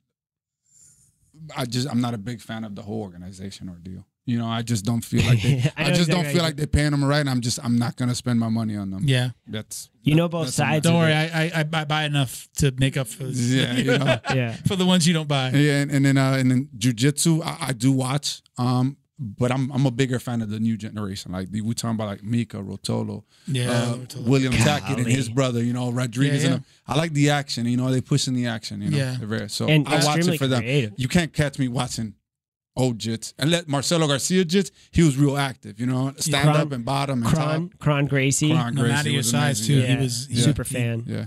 But Kron was still, he ain't new, but like he was like young. He was like in that weird, like he was very young, but he was like mentally and at a game that he was at par, but he had like a different mentality. Like he was, well, I mean, he's Hickson's son, so it's like he was like Hickson, extremely aggressive. So you just answered our next question, which is like your favorite competitors to watch. But so we'll transition into what is your ultimate goal with your mixed martial arts studio? What is the legacy? What do you want to leave behind? Okay, so a lot of people who probably listen to this radio are wondering like what happened to Black House MMA. So previously my gym that I was running for several years, started off as a coach, you know, then management, and then kind of became a little part owner of it. His property got bought out back in COVID, but the lease kept getting pushed out because COVID happened. So we already knew the scenario was going to happen. And we already knew the rent was going to be priced on the beach. So we went ahead and we created Miami Martial Arts, right? In the sense where we wanted to do a community program. We want the headquarters. But due to you're still Black House? Yeah. Our competitors are still Black House. Okay. Our competitors are still Black House. Okay. You know, but that's what it says on the IBJJF card. Yeah, but we run our community program as Miami Martial Arts. It's a little more wholesome, a little more easier to pull, you know, and we want to make a wide variety. It took me a while to convince the head guys to trust this process where like whatever the community needs in terms of martial arts, like that's where we want to be. We want the whole presence of martial arts to be it. So you mean jiu-jitsu, stand-up, wrestling? Is that what you mean? Everything. You're teaching everything? Yeah, everything. Okay. Currently at the moment, it blew up so big for us like that right now it's only jiu-jitsu, but I do want it to be taekwondo. I do want it to be tai chi. I believe all of these had an influence in what we have today. And why not? Like if we're talking about like jiu-jitsu's essence and making it a person, like all martial arts did, like jiu-jitsu is the newest one on the scene. Like why would you shut down the possibilities of what another guy like? John Wei is doing it with kung fu, jiu-jitsu, stand-up. A lot of different practices. I'm dying to get over there to do some. I think that kung fu is valuable. The hand fighting in kung fu is I've never done it, but when I watch it, I'm like, I could see that redirection of hands when you're standing. If you're standing with somebody who's not, you know, hand fighting, a wrestler, right? The hand, and even when you're on the ground, just the movement of somebody's hands, the way we like take a back or maybe like do an arm drag. Yeah. I believe that there's an application there that maybe we're kind of missing. And he even mentioned, he's like, maybe I'm going to do. We talked about it. He's been on twice or three times, and he mentioned, he's like, maybe I'm going to do like a class that we talk about that where we do that. I definitely want to get down there, but I'm a big believer in that. I'm like, I do like the cross. You know, jiu-jitsu, we're very bougie when it comes to like talking about karate and taekwondo. We want to like shit on it. They want to shit on it. Yes. But I think they're all valuable, especially for kids. Anything that teaches them martial arts and gives them discipline is great. And I believe that all those martial arts is going to wind up leading them to jiu-jitsu, because this is the part that nobody does. When they realize, oh, what hole do I have to fill? It's the ground game, and they're gonna get there eventually if they don't. Correct. If it's not their first martial art. Correct, man. I want to. I'm sorry. Like when I became a gym owner and I started running a business, I started understanding this. Like, you got McDojos, right? Right. It's kind of insulting, right? Because you don't even know that gym. Like you don't know the changes that gym could be possibly make. I'm not saying that there isn't, right? But I truly believe, like, I'll give you an example, right? Like some of the top gyms right now, right? They bought their athletes. To me, they're McDojo. You didn't train those guys. They're like the Yankees. You bought them at Brown Belt. Anybody in particular you think? You didn't train? Oh, man, I mean, come on, bro. FS is the newest one on the market, right? I mean, let's that's how teams have always been. They acquire gyms. They acquire gyms. You're right. You know, like, and that's the business. I'm not stating that, right? But like, if you're saying that a gentleman or an art is a McDojo, why? Because jiu-jitsu is better. I mean, okay, it is what it is. So then, if you didn't really coach the people you have or create the status that you created, like from, you know, I'll say it, 'cause it's not me throwing stones really, but Atos has been accused of that, right? Not accused of, but it's like you bring in fighters that are already established and bring them on your umbrella. It's hard. You can't really take credit for it if they were already a name, a champion, a world champion. It's more prevalent now. Or, you know, on a winning streak or whatever, if you didn't raise them. Yeah. The Rotolos is a different story, right? They started at Atos, right? They came up as kids, right? Yeah. So it's different. So is that what you're kind of getting at? And I'm saying, like, I have nothing wrong with that. I'm saying that's business. Like, that's a sport. Like, colleges do it, high schools do it. I got recruited in my high school. I get that. I'm just saying those are growing pains. When you throw the connotation out there to shit on another business, right? Yeah. That actually is making a difference, right? Let's be honest with you. Like, if you're saying and you're making these claims, right? That, like, it's all for the love, it's confidence, make a family, right? And there's another thing that's doing the same. Like, what are you doing? Yeah. Well, look, it's like mixed martial arts. Mixed martial arts. As long as you're not giving people, as long as the real like bad ones, like as long as you're not giving people a false sense of security. Exactly. Like that Dust guy in Detroit. Like, you think that's comical? I mean, I think I don't know. Yeah, I guess for the person who doesn't know, or would assume it's real. I guess let's say that. So I can see the danger. I can see the dangers in that. You know, I'm a believer. Again, I've said this on multiple podcasts. I'm a believer in the new art. Is mixed martial arts. I know that mixed martial arts is there. That's the new art, and people who realize that now and give them every fighter.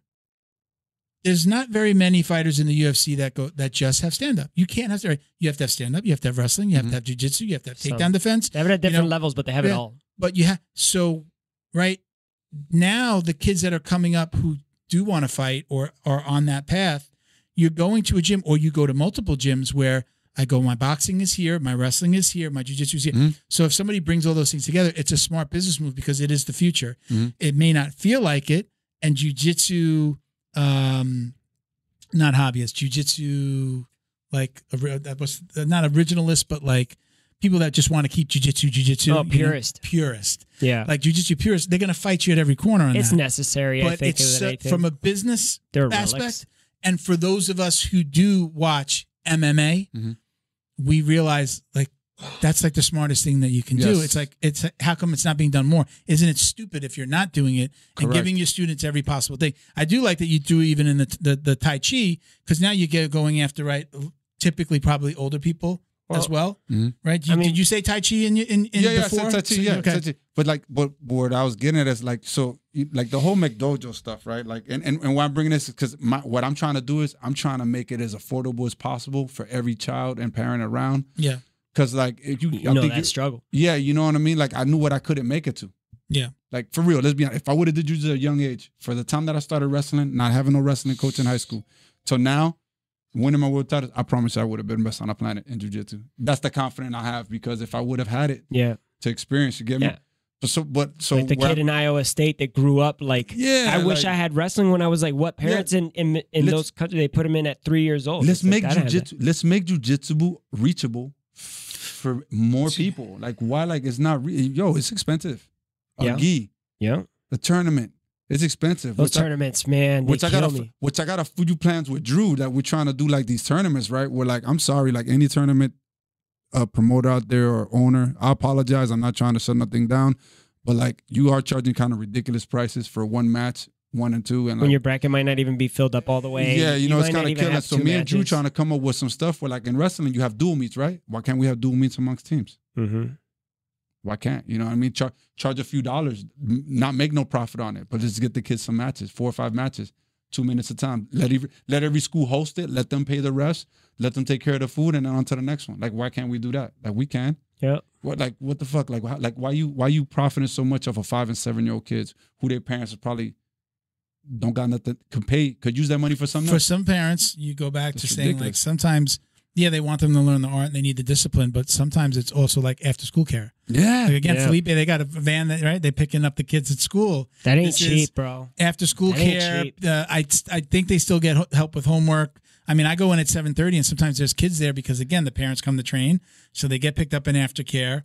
I go to train, the parents show up to train and then take leave with the kid. There are kids running around in the evening all the time because they're waiting on their parents. So they've been there since from school, 2, 3, 4. There's a happy. How much are they taking out of their life to make sure that the kid is doing that for the art? The art needs to pay back the parents now, man. Yeah. Well, I'm sorry, I think the community. The art needs to pay back the community now. Felipe and Sophia and the schools that I've been to, they all take that into consideration. I will say that there's a lot of schools that I think do take advantage. And then there's just some people that are doing it right, just like you want to do it right. I know a lot of instances where, and I'll say I've been to 2 schools and both schools have worked out like, you can't pay this month, show up. Yeah. I don't care if you can't pay, just show up. Yeah. Because there's two reasons: kindness of their heart, and the more bodies in the gym, the better you're going to do. If you got a couple of guys that aren't coming because they can't pay, and now you have 2 less guys on the mat, and you're building a gym.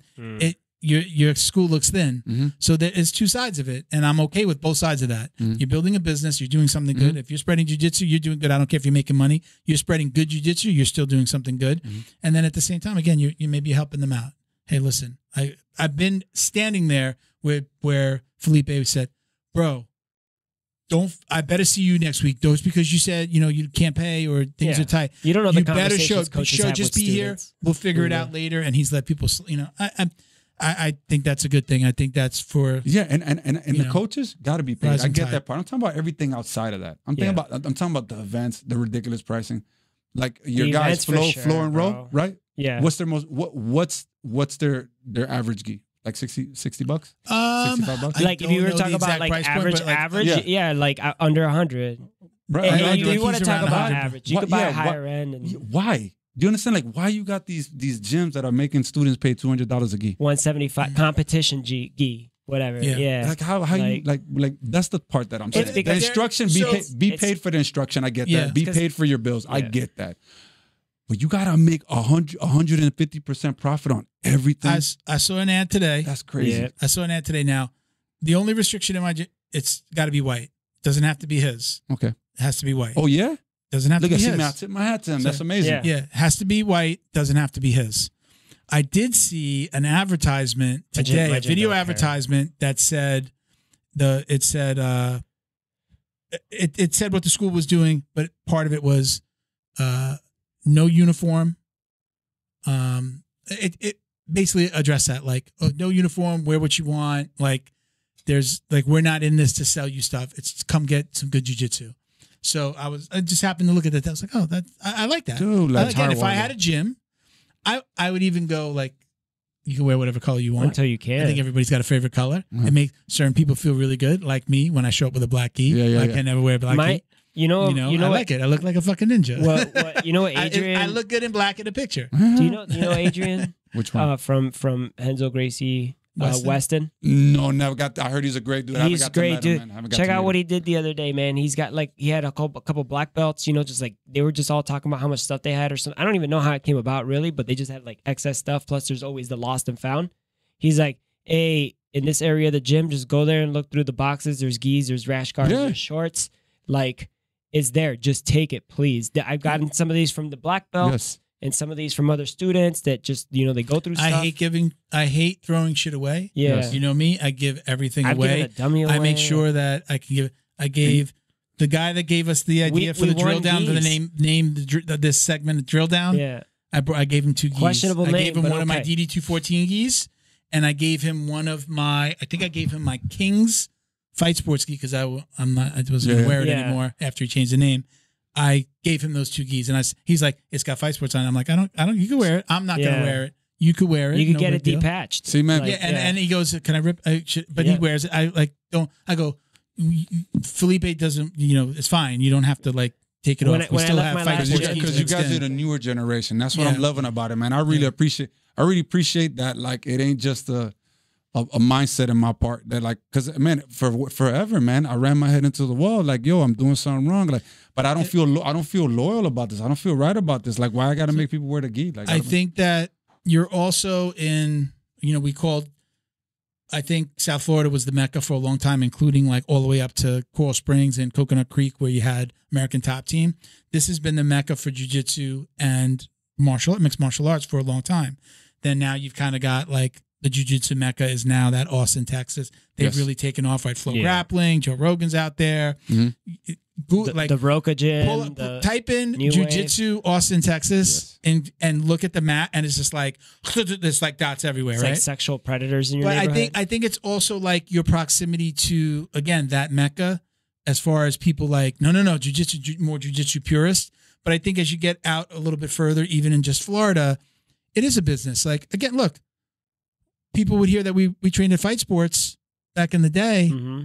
It was like, oh my God, Fight Sports. And I'm like, not the one in Miami. Yeah. It's a different, I know, I'm not stupid. I'm a realist. I know, again, I never trained. I went to an event there. I didn't I never trained there. Mm-hmm. We're fight sports. We were a different fight sports. We're more of a hobbyist kids and hobbyist fight sports. You're not going to get the same level of competition that you're going to get down there or a black belt. But Felipe went down there every week, a couple days a week. He was training with those black belts. He went to the competition training. So we were getting that version of jiu-jitsu, and he would teach us. But we didn't have those killers in our gym, right? So people look at it differently. Yeah. They do come to, they did and still do come to visit. You know, you got Deerfield Fight Sports, you got other guys that come around. But get your ass whooped. Yeah, I mean, it's a different level. But I think as you get away from just Miami, you see that that's okay. That's okay to open your gym up to people that are gonna, you know, take jiu-jitsu to another level and want to compete and make money. And then the hobbyists, they're out there. I've said there are more hobbyists than there are competitors. There are more people who do it for our own reasons and don't expect to. Maybe one day maybe you do a George Piro and retire and then go, I'm going to go masters, man. I'm going to go executive, whatever. And I'm going to make a run at a title. Great. But it's more unlike for most of us, all the guys that I meet, I went to the We Defy, like everybody is like, you know, a little heavy in the belly, but they're, you know, everybody has their thing, but it's becoming hipster. Yeah, but there are more of us that love the sport and want to do it and get as good as we can at it, but don't have that mindset of like, it's just jiu-jitsu. I'm going to own a gym. You got to learn my jiu-jitsu. Yes. You got to compete. You're not going to get a belt unless you compete. There are just more gyms and people that train the way we do than that model. But I think proximity to this mecca of, again, you know, fight sports down here and what they've created in the area, I think as you get a little further away from that, it's okay to have these other ideas and to introduce Taekwondo in a jiu-jitsu academy or in a martial arts academy. Yeah, it's a martial arts academy. I think if you open up down the road from freaking fight sports in Miami, it's going to be like, what the hell are you doing here? That's not what we do around here, you know, right? It's just kind of like, again, the proximity to something that's been ingrained in the area close, for so long. Aren't you? Huh? Aren't you pretty close? I'm very close. Yeah. Oh, yeah. Are you? Wait, how close? Dude, are you? I got over 200 students. Like I'm very close. I promise you. Like man, like people don't care when they see that you're just trying to evolve them some kind of way. Yeah. Like everybody comes to we evolve them some kind of way. Like we do all kind of stuff for that stuff. So like I said, like that's my purpose, just to like pass the message. Yeah. But the message ain't only jiu-jitsu. Yeah. Yeah. Like we're talking about a wrestling dude.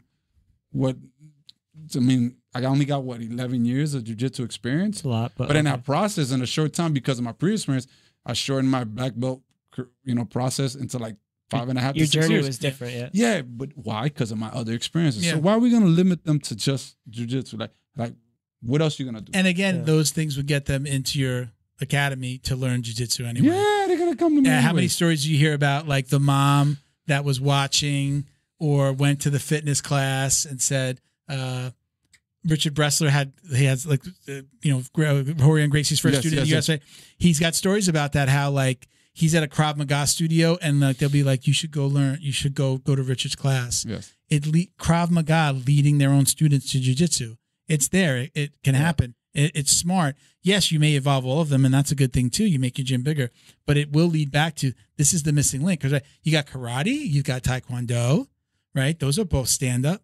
Yeah, they're both missing this, right? You know, there's tai chi, right? There's wrestling. You're missing the submissions, right? You got the wrestling. I can get somebody in their back, but shit, all of a sudden I get submitted, right? This is what they're missing. So all of those other things I still think lead back to jiu-jitsu. Yes, correct. You know, correct. Mm-hmm. All right, give him the last question, brother. Do you or do you not wash your jiu-jitsu belt? No, I don't watch my belt. No, look at him. Like, you don't watch No, I watch my belt. You don't watch ever? No. What's up? We got to put you on the naughty list. Yeah. There's a thing on the screen right now. When we add this, it's going to say. Why don't you watch it? We have the two sides of the argument. It's Team powers, belt, powers in the belt. Mm-hmm. The old school, like, no, you don't wash your belt. That's your jiu-jitsu power. Juju. The blood of your competitors is on the belt. Yeah. And then there's the team wash your belt. Yeah. So you're going to get hashtag. You're going to see it's saying hashtag powers in the belt. Okay. Which is fine. Why don't you wash it? Well, because I don't want it to shrink or get destroyed any sooner. I spray it down though, and I hang it.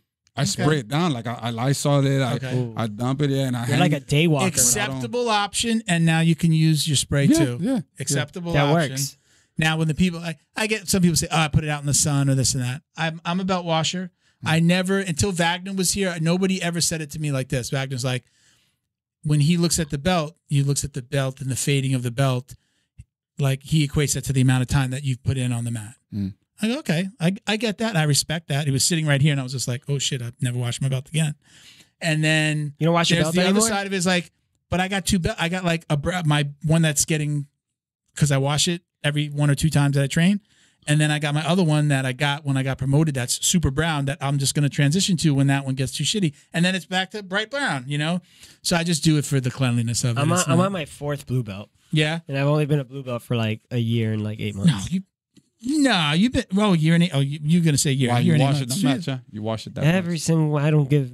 I come home. Do you sweat that much every It's single not even roll? about that. It's I think it's almost because I'm a flow hole, bro. I just come home. I wash my gi every day. Yeah. It's just like that. I come in, even if I just get one gi, I don't wait. I used to wait for gis to build up and like I let them dry, but then No like, way. I come home, I get undressed, I throw my underwear, everything in, and I don't wash the belt every time because it will just dry really it. break I apart wash it, but super I don't dry fast. it. I do wash it like every other time now. You know, I make sure I'm washing it. I don't wait too long anymore. Like I went from washing it every time to like talking about it a lot, going, I could wash it once a week or once every 2 weeks. It's at least every other wash, and a little bit more than anything I judge it on. So like I have like our flow and roll bag, and I won't put my gi back in the flow and roll bag. I wash that thing. I turn it inside out and I wash the flow and roll bag. So if I like sometimes I take my top, my kimono top, and I wrap it with my belt, and it gets more wet from wrapping the gi than anything, and then I go, oh, I gotta. But sometimes I'll just keep it separate, and I'm like, it's freaking dry. It fell off after the first roll, and I left it on the side, so I kind of judge it like that too. So do you change 100% before getting in your car? Yeah. I wipe myself down with the wipes and the spray. Okay. I have a towel that I put on my chair. All right. So you guys are real okay. Sometimes I take off my rash guard, but I do put a t-shirt over. But I've sprayed myself. I wipe myself down, and I do. Okay. Now, when I had like cloth seats, I shared a car with my daughter before she went away to school, so I had cloth seats. Yeah. But I still would put a towel over it, and I wouldn't sit on. To me, sitting on the cloth seat, I felt like I was leaving shit behind.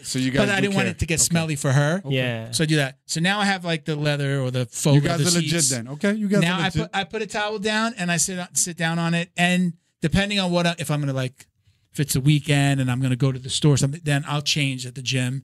But I do clean myself with the Neutral Zone products. So I also, thanks to this podcast, have so much free jiu-jitsu swag that like I got a bag to put my gi in. I got unlimited t-shirts. I have unlimited t-shirts. I give t-shirts away to my gym members because I'll get a t-shirt like I'm not wearing this t-shirt anymore, or they're an old sponsor. What was the bag? What was the bag called? The stinky bag. I still stinky use bag. it. So we had a company send us these things called the stinky bag, which I actually when I changed to the flow and roll bag, I didn't put it in. I still love it. There's different sizes, but it came out like right at the beginning of COVID. It was perfect. I mean, it was out probably, but at the beginning of COVID. We got with them and they sent us these bags, and it was enough to fit for your size, my size. You can get the gi in there and your rash guard, a few other things, and put my belt, and then you close it. And I was able to take that bag and put it inside of my gym bag and walk out with my gi. It's like water resistant, but then like you unzip the bottom of it, and then a mesh pouch pops out. And you just throw the whole thing in the wash. And you turn the whole thing inside out. It's almost like I haven't been using it, but I got to grab it out of my other bag. I would never wash. He's looking at us like we're crazy, but it was just like an easy way of like coming from the gym. My sweaty gi that never touches anything else. I bring it home. I don't even have to take it out of the bag. I unzip the bag. It falls inside out, and you throw the whole bag. I get it. No, I get it. I like the idea. It's amazing. It was great. I switch gym bags, so I have like a workout bag, and then I have my jiu-jitsu bag. Yeah, and I never took the stinky bag out. So you know, you guys, I throw everything in the washer every single time, and I'm in a position where I'm able to support my gym and buy belts. Okay. And when my belt looks shitty, I got my first. And you know what? Is this weird? I'm asking you. Is this weird? Right. So I'm a blue belt that came from another school, right? And I felt weird asking if I could buy a Henzo belt, a Henzo blue belt. I felt weird about it. Without being awarded to you, or like as a promotion, or just like so. Like I went there long enough. I wanted a Henzo blue belt because I felt like I needed a new belt, not because like I want to be part of this gym. It was just kind of like I got. Like I'm not balling or anything, but like I could afford a gi when I switch gyms, and I want my shit You're to balling. look. I know how much. I want it to look right. Well, I get so much free clothes that I can spend money on clothes. My clothes budget is zero because all I do is wear flow and roll stuff because it's so comfortable and free. And but what I'm saying is like I felt weird in like month 2, month 3, month 4. Okay, like now I'm part of the group text. I'm part of the, you know what I'm saying? The true jiu-jitsu. You're part of the team, and they're like, you can have a Henzo Gracie. A lot of people don't have this experience. You've been to 2 gyms. I've been to 3. You know, yeah, like, I always wore my own stuff. I'm still in your gym. I have a group of your guys. I wore Felipe's belt when I first got there. I had my old belt that my coach got me. Do you remember? I don't know if they're still around. DOM. Yes. It was a great belt, thick, didn't come off as much. Just the way, however, it was great. I had a DOM belt. My coach was like, he promoted me to blue belt, but then he told me, he's like, hey, get yourself a DOM belt that's better. You know, so he gave me the one that he gets from whatever overseas, right? And so I went to Felipe's with that blue one, and I used it, I think, the entire time. But did you feel weird asking for a belt? Like, no, I never asked for a belt. I just knew to go online. I feel like I'm just retarded. I would buy gis there. I don't think Felipe was carrying a whole bunch of belts to like sell the belts. But my question my question to you is like, let's say you get a guy from another gym and he's like a purple belt, whatever. When do you consider him your purple belt? Immediately, or do you? Obviously, you're not going to take it away. Okay, good question. So I honestly wait until they bring it to my attention. Like, hey, how do you do promotion? I'd be like, oh, this is how I do them, but are you representing me? Because you don't have to represent me to be in my gym. You can. But that means you're also not going to promote them. I'm not going to promote you because I don't want to step on nobody's toes. I know what was going on. And you're saying it in a good way, not in like you got to represent me to get a belt. You're like, no. What team are you on, basically? Yeah. What team are you on? You could disrespect some other coach that he feels. Yeah, you don't know what you call it. Yeah, exactly. I had to just kick somebody out now. I'll say his first name by the name Camilo. Like the dude was like such a. He went to another school that he wasn't going there no more to. Then came to ours and with everything. Like I'm talking about come in the morning, like and help people with them, like everything. Like, oh, it's the best school ever. Just kept talking it up, and all of a sudden, I see a picture and he got promoted, and I'm like, at another school. Yeah, and I was like, this is strange. And then I let it ride, and I guess he wasn't aware that I actually knew the coach. Because man, you'd be a lot of coaches know each other or know somebody that can get them in contact. Right? Yeah, it's still a small. And then the story was like they didn't know he was training with me, and I didn't know he was training with them. And I was like, why would you? Oh, you were waiting to see who give it to you first. Were you his side gym? You his side piece. Side gym. You know, like who's your side gym? That's funny though.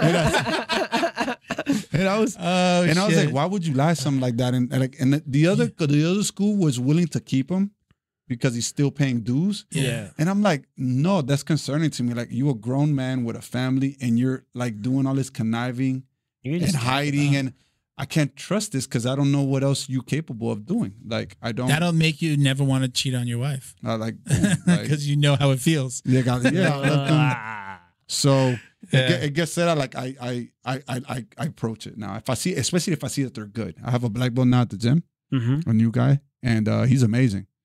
And I asked him, "Are you still representing?" He's like, "No, I live here now." I was like, "All right, cool." I was like, "Man, look, I can really help you a lot in your wrestling, and this is what I'll propose to you. We'll work one-on-one, and like, because I see he's a real good competitor." And I was like, "Are you gonna rep me?" Yeah. He's like, "Yeah." I was like, "All right, understand though. I'm still gonna help you either way, and I'm not saying this to pressure you. You can still come here, but if that's the case, I appreciate you doing so, because I gotta say thank you to him. Like, I didn't train you, and you're coming here." And he's an actual gain to your gym. You got he's bringing what's called a brain drain. Yeah, a brain gain to your establishment. For sure. Being a black belt, I get some very high level wrestlers because of my background on the gym. But it is nice when they do have a black belt on around their waist, because now the rest of the students, like, it's like, oh, another black belt. So now I got 6 black belts at the gym. Before it was only me. Yeah. That's good, man. So. Congratulations. That's cool. Listen, any shout outs? You want to say hello to anybody? This is your time. Yeah. So This is when you can talk to the camera if you like. Okay. You talk directly to them. Hey, Bobby. Okay. We see you. Hey, Camilo.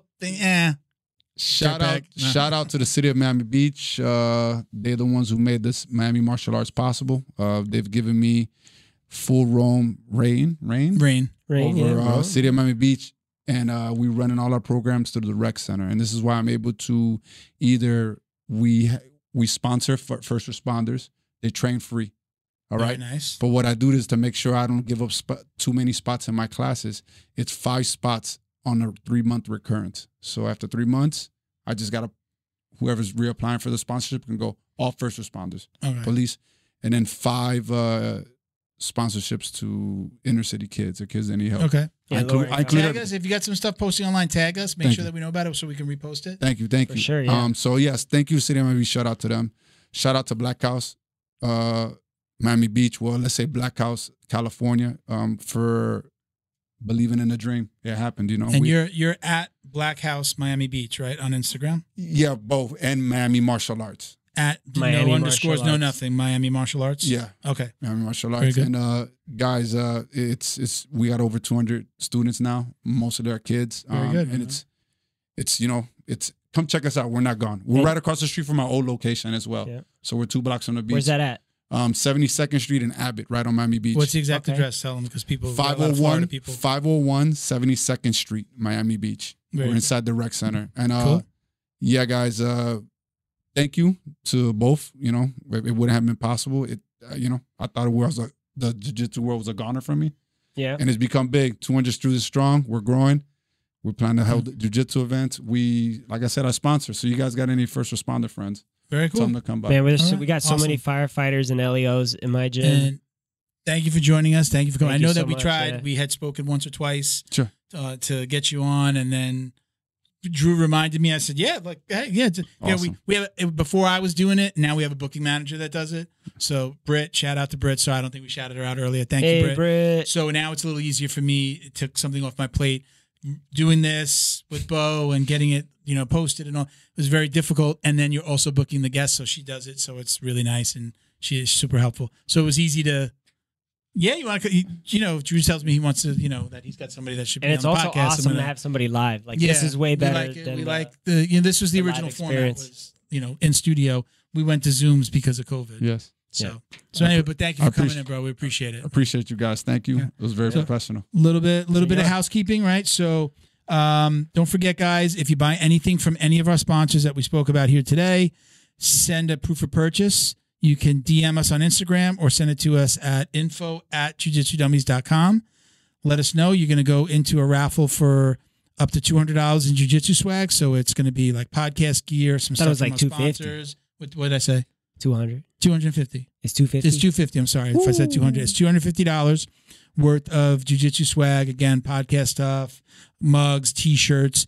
The rash guard design is done. It is. He's just got to put it up on the website. We're moving one logo, and it's just an art thing. Like, Jiu-Jitsu Dummies is going to be on the back, Flow and Roll is going to be on the front. Right now, they show on the front. It doesn't look good. It's just going from aquí para allá. Yeah. All right, I got it. Once that's done, then it goes to the pre-order, and then once we get some pre-orders, then we'll order. So we're pretty much there. I think I extended that because we were really waiting on that shirt, on that rash guard.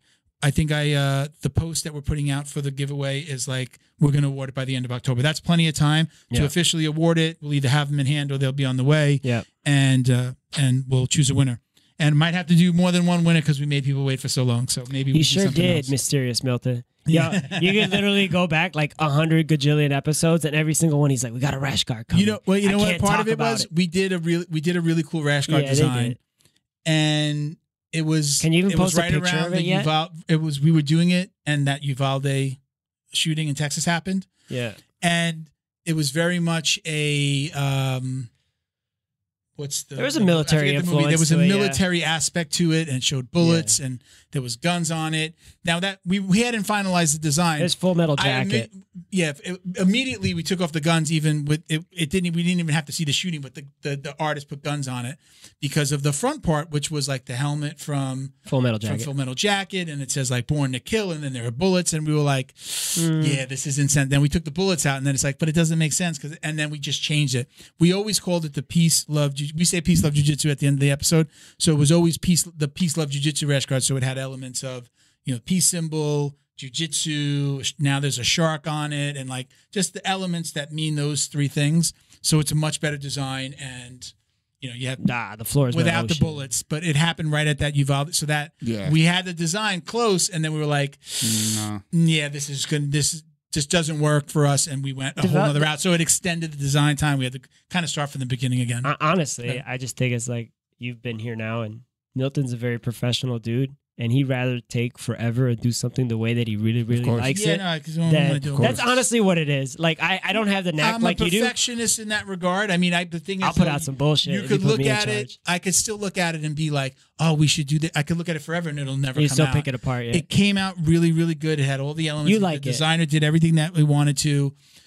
I also had there's a heart, but a real heart. When are you gonna show the picture of it? It ties in for me personally as well. When are you gonna show we didn't just put a heart. We put a heart. Anatomical. There's a heart with like a skeleton, like grabbing it, but doing the shaka. Like it's got all these elements. It's really cool. And then there's a big peace symbol, like dripping, like almost like dripping in blood on the back. It's dope. I like it. You should start. I actually like it. Since it's developed, you should start putting it out. Let people get an eye. Well, for it. Flow and Roll actually did, but I didn't repost it. He put the heart, that element, he put it out. Okay. So you can see it if you go through his feed. I didn't want to put it out because I wasn't ready. Is that Flow_N_roll? Yes, it is, sir. Okay. So yeah, you can check it out there. But I can even show it to you now, but I have the designs of who just moving I've seen the logo. designs. You've seen the final though? The one that you showed me. It was pretty. No, but he mocked it up on everything now. No, so you did. Yeah, you did. You showed me all that. All right. So anyways, coming soon, guys. Let's keep an eye on @Jiu-Jitsu Dummies on Instagram. You'll see postings about that rash guard, and you can check out all the ways to watch, listen, and support. Click on the LinkedIn. Again, shows you how you can donate to Kurt Osiander's fund, all the different ways that you can follow us. You can donate to the show if you want to support us as well. We don't really talk about that too much, but if you want to give us a couple of bucks, it helps us with production. That's great as well. I'm Uncle Milty BJJ on Instagram. I do monitor the Jiu-Jitsu Dummies as well. JJD_DJJ69. Give him your Instagram again. I_am_Abreu. ABREU. Bo? @BADWERKS. Bad works. All right, brother. All right, guys. Peace. Thank you very much. Oh, now you're doing it too early. Thank you, everybody, for watching and listening. Better early than late. Peace, love, jiu-jitsu, baby. Take care. Take it easy, y'all. All right.